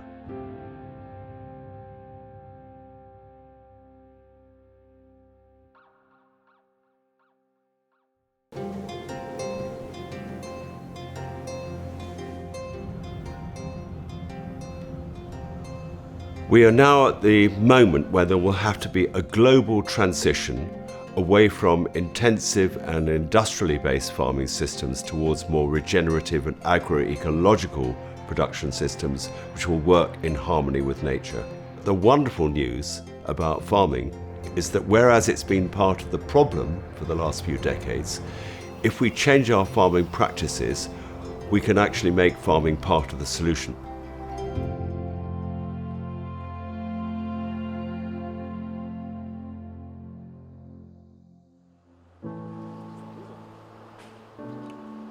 As I was growing up, I saw how year after year, it was getting harder and harder for my community to grow crops profitably and sustainably. I'm Moses Kimani, founder and CEO of Lentera Africa. Because of climate change, there was increased drought, increased flooding conditions. So after my studies, I said, why not I form a company that can help farmers adapt to this new reality of farming?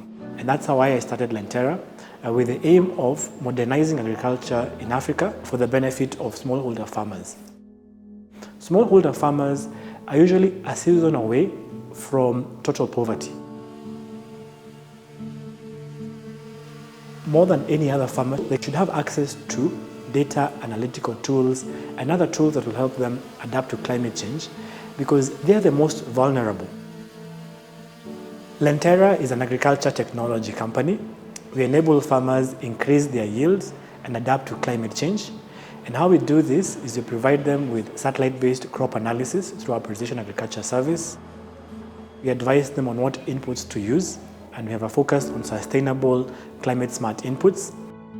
The role of technology in the transition is very important. We have an incredible network of satellites now that can take very high resolution photographs of the surface of the planet and measure all sorts of things from space that we thought would have been impossible just a few years ago. We are currently working with a network of over 7,000 farmers across Kenya, and these farmers are widely dispersed throughout all the different regions of Kenya.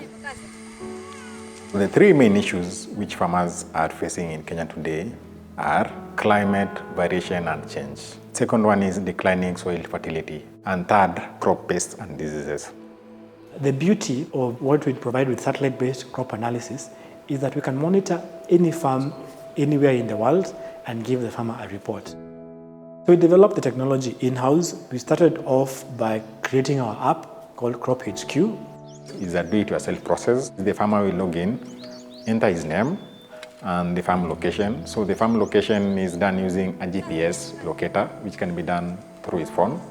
And then the next thing is getting to know the size of the farm. What they do is he just clicks a button and then goes around the farm. And then once he has done the 4 corners of the farm, we are able to get the land size.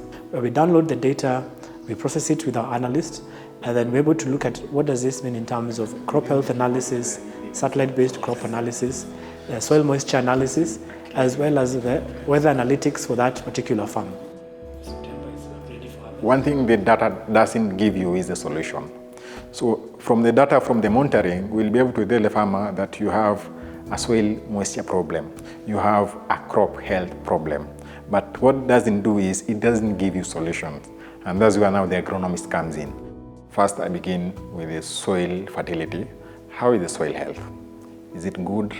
How is the organic carbon? Can it sustain a good crop yield? The danger of organic farming is waiting for the challenge to become a disaster. Lentera help us to come up with simple solutions. I'm really grateful for the technology. I have a weekly routine that I run in the farm. What I normally do is I put the application on, I go and then I do leaf sensing. Leaf sensing is when you take a photo using your phone and then you upload it on the application. It is able to diagnose and tell you the kind of challenge that you're facing. I'm able to solve the problem before it gets out of hand. There's little doubt in my mind that the vast majority of the world's farmers would now willingly respond to the challenge of farming in harmony with nature and producing food without the dependency that they've come to rely on chemical inputs. So really the question arises, what would it take to enable that transition to take place? The agricultural sector has made a lot of advances in moving towards sustainable practices, specifically in Kenya, where we are seeing people more interested in conservation agriculture, adopting minimum tillage. I'm a firm believer that you can grow crops in harmony with the environment and still be very profitable and sustainable for all levels of farmers, be it commercial farms, be it large farms, be it smallholder farms. Working in harmony with nature is good for everyone in the long run.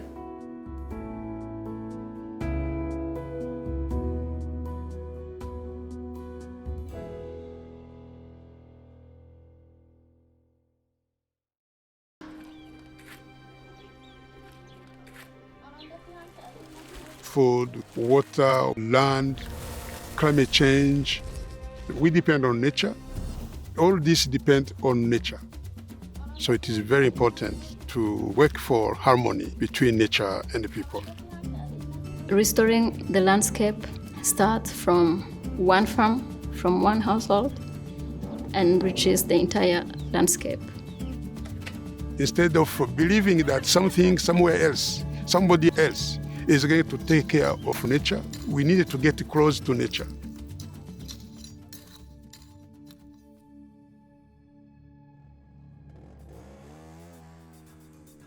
Rwanda is mostly dominated by agriculture on very hilly landscape. Landslide, erosion, accelerated by the extreme drought or heavy rainfall, which is characteristic for climate change, where more than 80% of people depend on agriculture. This is a big problem. So I funded the Alberta and Rift Conservation Society.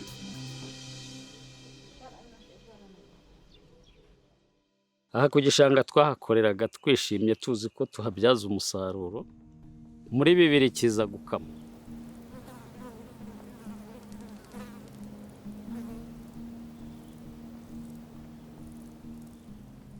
When we reached there, it was almost a desert. There was nothing in the wetland, and the wetland was actually used for agriculture. ubundi nkatwe b'abaturage ntabwo twari tuzi ibintu by'igishanga n'imirima. Tubwiraga ko twangiza ibidukikije n'ibinyabuzima byarimo.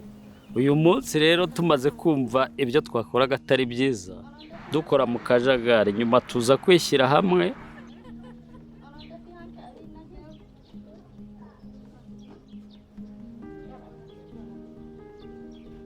We encourage the farmers to allow natural regeneration of indigenous trees and shrub species.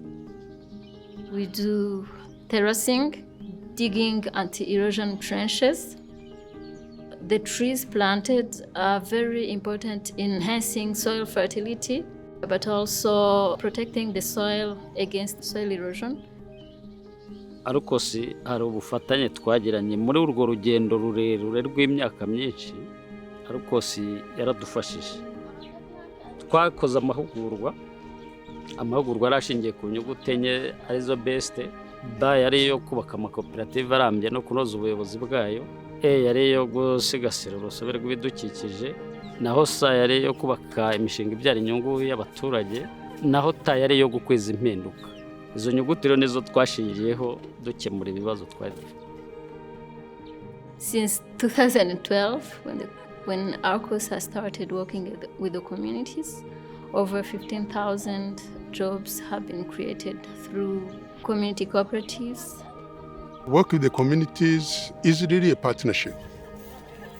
We do an assessment together to look at the problems we are facing, the opportunities they have, and what they can do in order to improve and position better in this environment.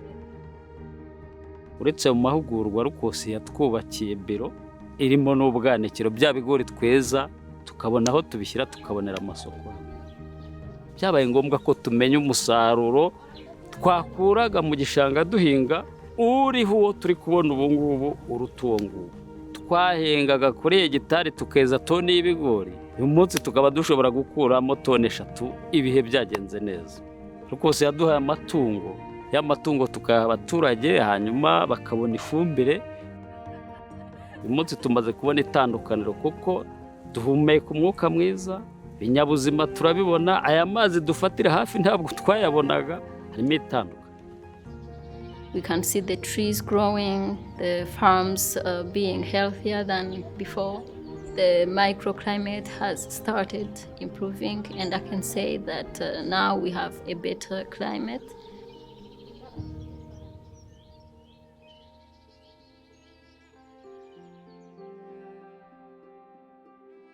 Ecosystem resilience is the capacity of nature to absorb the shock so that the farmer can cope with the different conditions which are going to affect his land or her land. Ariko aho tumariye kumva neza ibidukikije icyo bitumariye nta nubwo twari tuzi ibyo ari byo.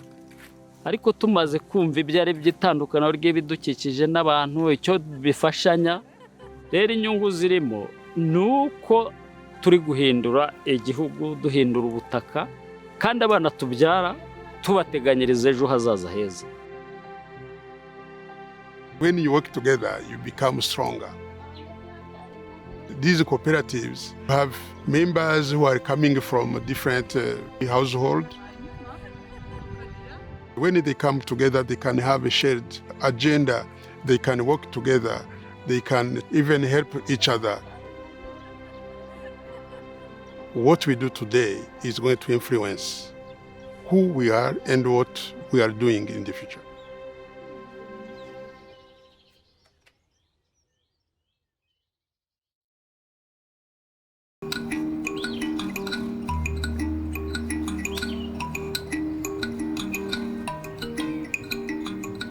My dream is to stop hunger. To stop hunger is to stop poverty. With COVID-19 having impacted every single person in South Africa, the hardest hit were the poor and vulnerable communities. 45 million people in Southern Africa face severe food shortages, and a fifth of South African households have inadequate access to food. Umgibe helps farmers in poor communities feed themselves and then sell any surplus collectively. I can see your onions are growing quite well. But this looks great. My name is Nonhlanhla Joye. I am the founder of Umgibe Organics and Training Institute. I was diagnosed with cancer. I found myself without a job, without food. For the first time in my life, I could not feed my family. I decided to start a garden in my backyard. The chickens came and ate everything on sight. Needless to say, I was really devastated. I had to do something about it. So I created a frugal system that could enable me to grow vegetables without the chickens touching my food. That is how Umgibe was born. We are doing it this way to teach you to experiment how it's like to be a farmer, so that you can also go out there and become a farmer and make a living out of it. And it started with me, just one person, and the next thing, it went on to the neighbors, and today thousands of households are relying on this Umgibe system. Growing vegetables, eating, feeding our families, and selling collectively and making money out of that. You cannot teach somebody to grow something when you've never experienced it yourself. This is the work of your hands. It's not only theory. I know how it is like not to have. Encouraging somebody to make something out of themselves and not to wait for employment is one of the most important things that we do. Individually, we are just mere raindrops, and together we are an ocean.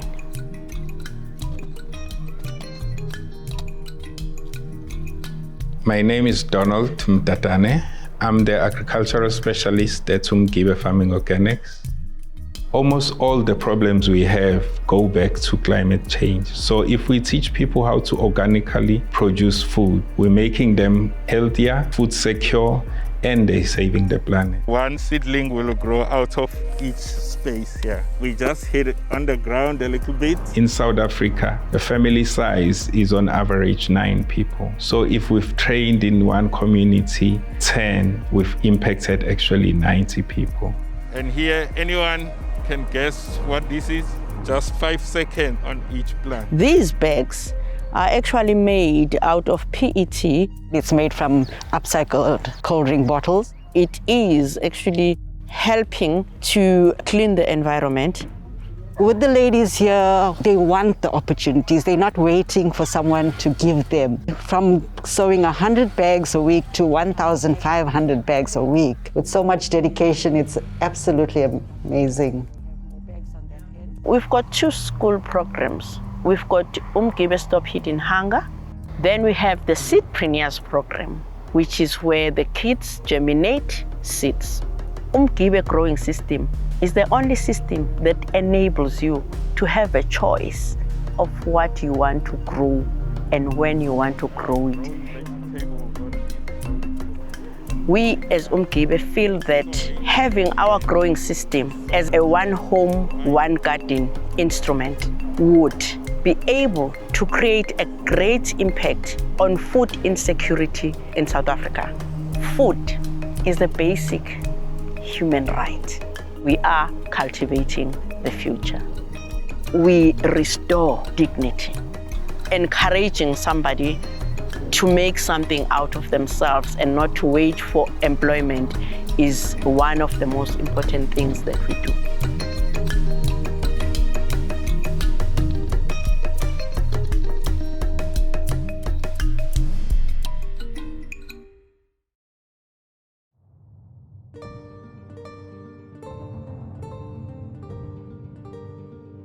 Everything starts with a seed. The problem that we have now is that we focus in commercial trees or commercial agricultural crops, things that we produce in massified production. But we need to maintain the genetic diversity so we know that they can adapt to the changes we are facing with climate change. It's very important to conserve the seed supply systems because they will be the source to restore land in the now and in the near future. As we are degrading the forests, we are losing other native species and we are losing that capacity to produce more. The chocolate industry is dominated by 2 varieties of cocoa, Forastero and Trinitario, which account for 97% of global production. A third variety, Criollo, has recovered from the brink of extinction to make up the remaining 3%. Hacienda San José se dedica al cultivo de cacao criollo. El cacao criollo se diferencia de otras variedades.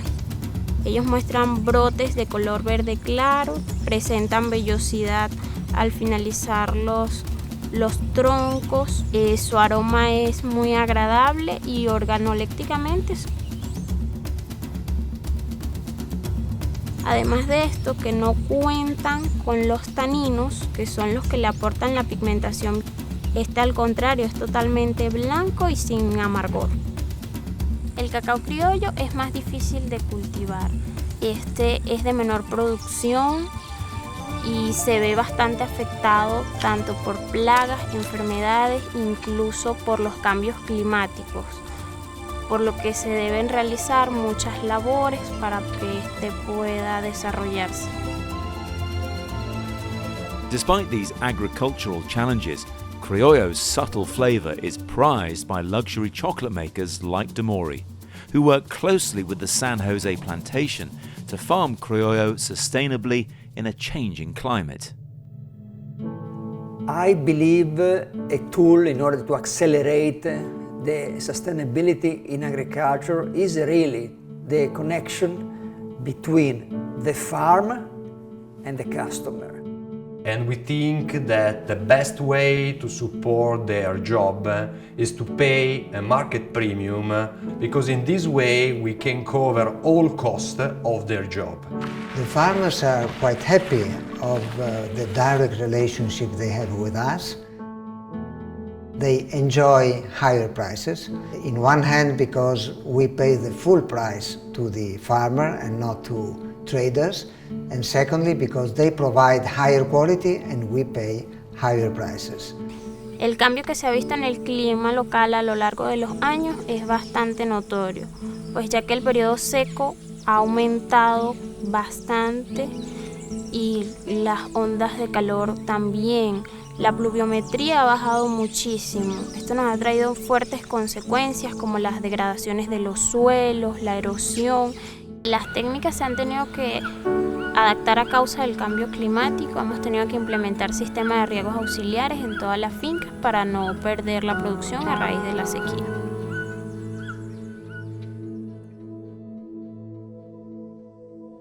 There's some kind of new generation of farmers that are really connected to the preserving nature. So I believe very much in the new generation of people, of farmers that are really applying skill, good techniques in order to make better agriculture and make agriculture sustainable. What we did in the Criollo business is indeed a model for other varieties of cacao, because we really show we can achieve a higher quality, but at the same time even higher production with this some kind of standard technique. So we need really to improve this methodology and make it available like an open source to much more farmers. We have important relationship with the farmers and with the cooperative of farmers. We work together with our R&D team to improve the quality of their product. Podemos aumentar la biodiversidad en la producción de cacao introduciendo nuevas plantas de otros orígenes genéticos. Pueden ser también árboles maderables como sombra permanente y musáceas como sombra temporal. El cacao se adapta bien a la agrosilvicultura porque tiene la capacidad de combinarse con otros cultivos. Pueden ser, además del cacao criollo, actualmente se están realizando huertos agrícolas donde se cultivan otras hortalizas como pimentón, ají y cebollín, para luego estas ser distribuidas entre los trabajadores y las comunidades vecinas. We try to have a relationship that allows us to train the farmer in order to reduce the impact on the environment.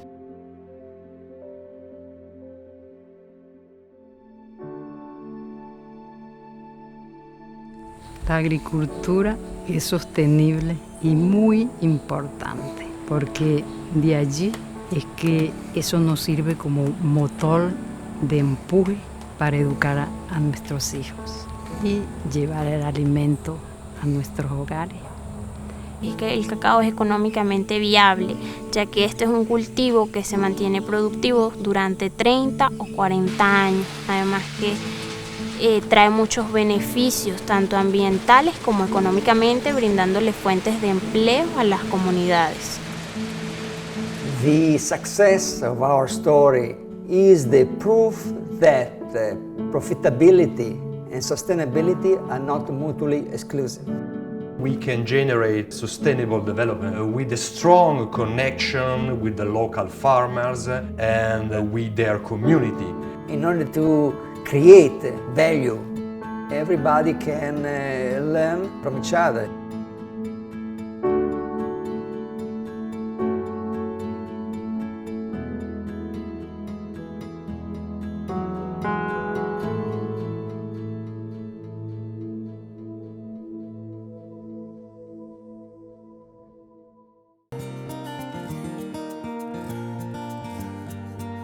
There's tremendous opportunity to transform the leafy green industry so that we can have a more robust, diversified food system, and the benefit to the consumers will be higher quality, fresher food.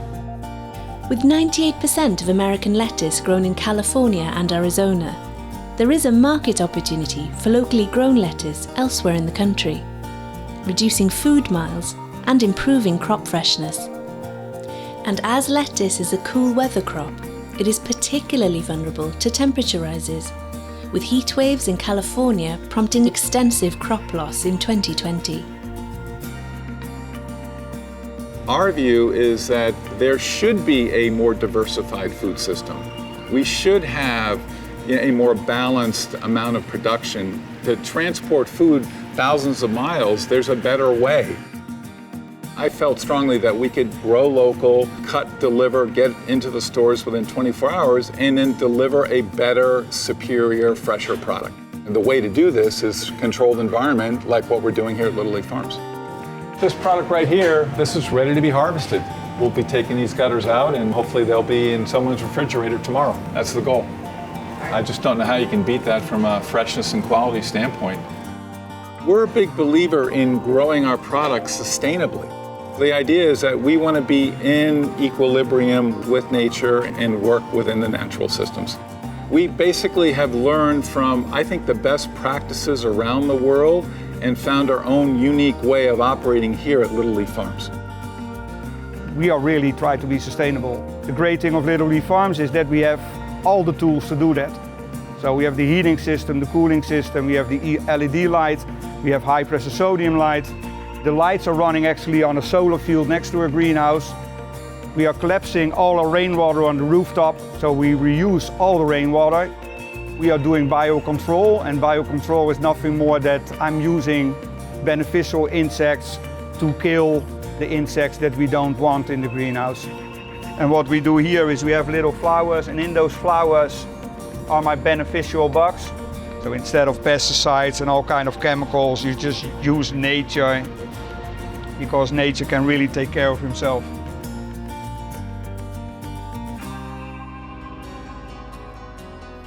There's no reason right now with the technological advancements that there are in the industry that you need to ship food across the country. You can do it economically, you can do it sustainably, you can get a better quality product at a better value while supporting a local economy. This is the next evolution. It's good for the planet. It makes our local communities more resilient. Because we're local, because we can deliver within 24 hours, the shelf life on the food is there so that you dramatically reduce food waste. 40% of our food is wasted, and I think that's exacerbated when you have areas of production thousands of miles away from where people consume the food. By investing in Little Leaf, we're investing in the local community, we're investing in jobs, and we're providing opportunities for the entire community economically. I think it's really important to support the innovation that comes out of companies like this. If you've met Paul and you've met his leadership team, you can see the passion they have around their mission, and from that comes innovation. As you can tell, this is a very capital-intensive business. It's important for them to have access to capital in the most efficient way. Well, what we're doing here is very unique in the world. We started initially at a 2.5-acre facility, knowing we would learn a lot with that. We incorporated those lessons learned in our next 2.5-acre facility, and now we're expanding to 10 acres. Part of a continuous learning, continuous innovation, I think ultimately is what we've embraced here. I think there's a lot of exciting things that are happening in the food industry, new technology, big data, etc. But you need to sort through that, and you can't lose perspective of the most important thing. We're feeding people's families.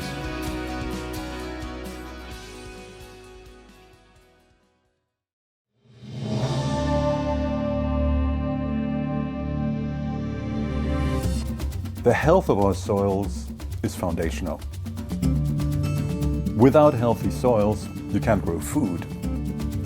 Nowadays, there's a lot of soil erosion, there's a lot of burnings, there's a lot of waste. The soil have really changed in terms of climate change. So the soil is not the same like the soil that was there 20 years ago.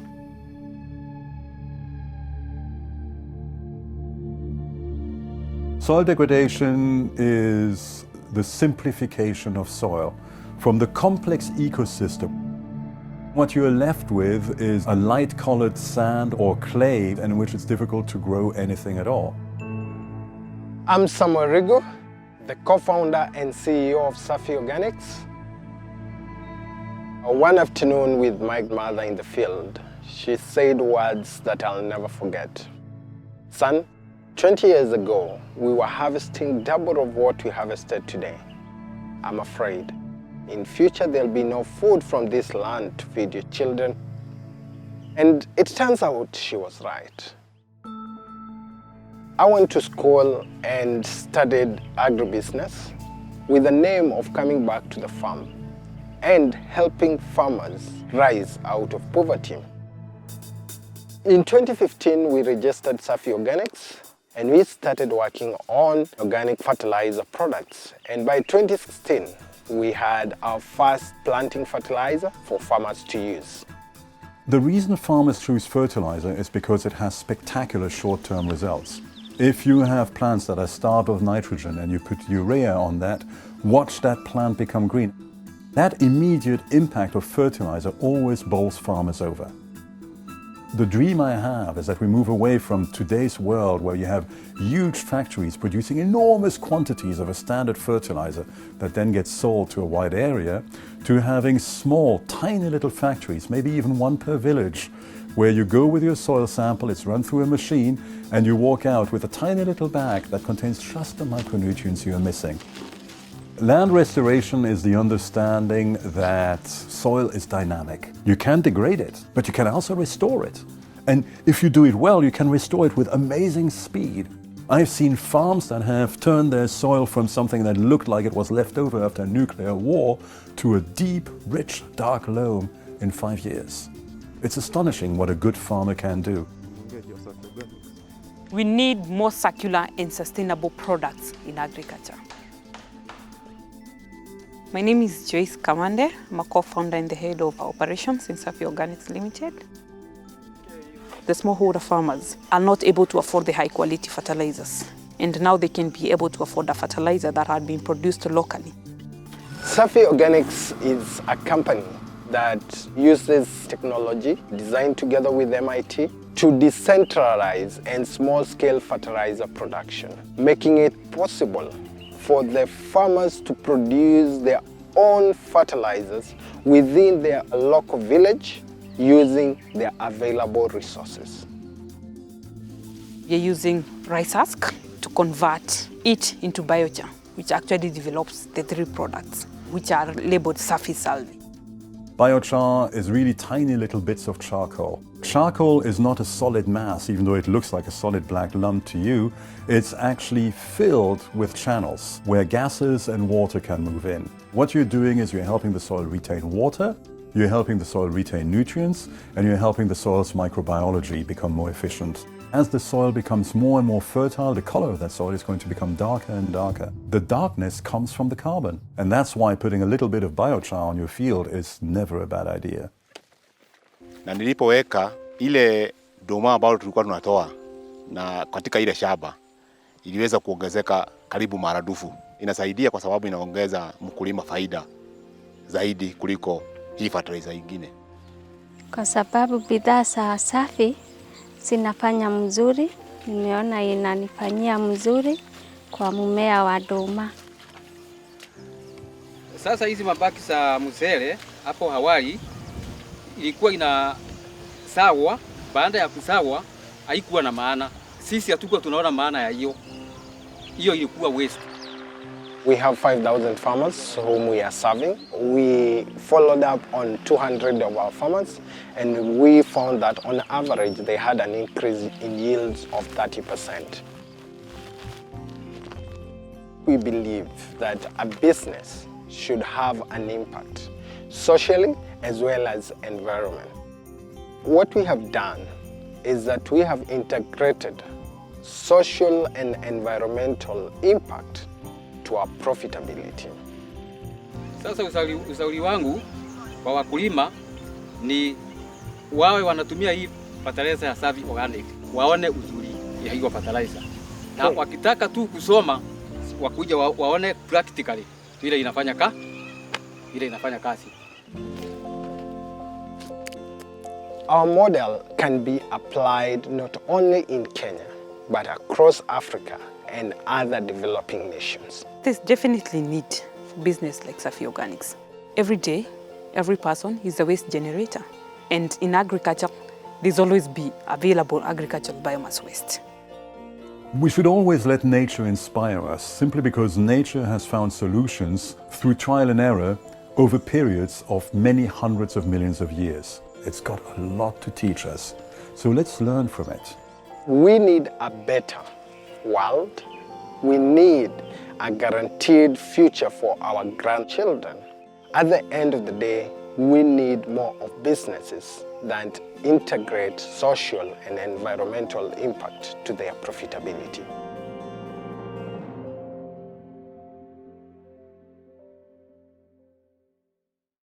This 10 grams of soil contains a huge diversity of organisms. If you look at this soil, you can look as hard as you like, you're not really going to see any of these organisms, and that's just the nature of soil. It has hidden life in it. But what you can do is extract DNA, and that DNA actually is really informative about who they are and what they might be doing in the soil. How do we foster and give back soil organisms what they give us? How can we help the soil help us? I think that understanding soil biology is quite crucial. It's a piece that we've been missing. And once we kind of crack that, I think we unleash this basically sustainable food system that we're all looking for. My name is Michele D'Souza. I have been working here on the Farms of the Future for the past 3 years, and my job has primarily been to develop systems and tools to understand soil biology. So that includes the organisms in the soil that are functioning to do what soil does. There's a really intimate connection with soil health and soil biology, so the organisms that are living underneath our feet. And these organisms are key to so many important aspects of our food systems. They help cycle nutrients, they help with water retention, they help with pest and disease resistance. With the nutrients that our crops actually provide us, so then there's this intimate link with human health that we see as well. So soil and soil biodiversity is absolutely critical.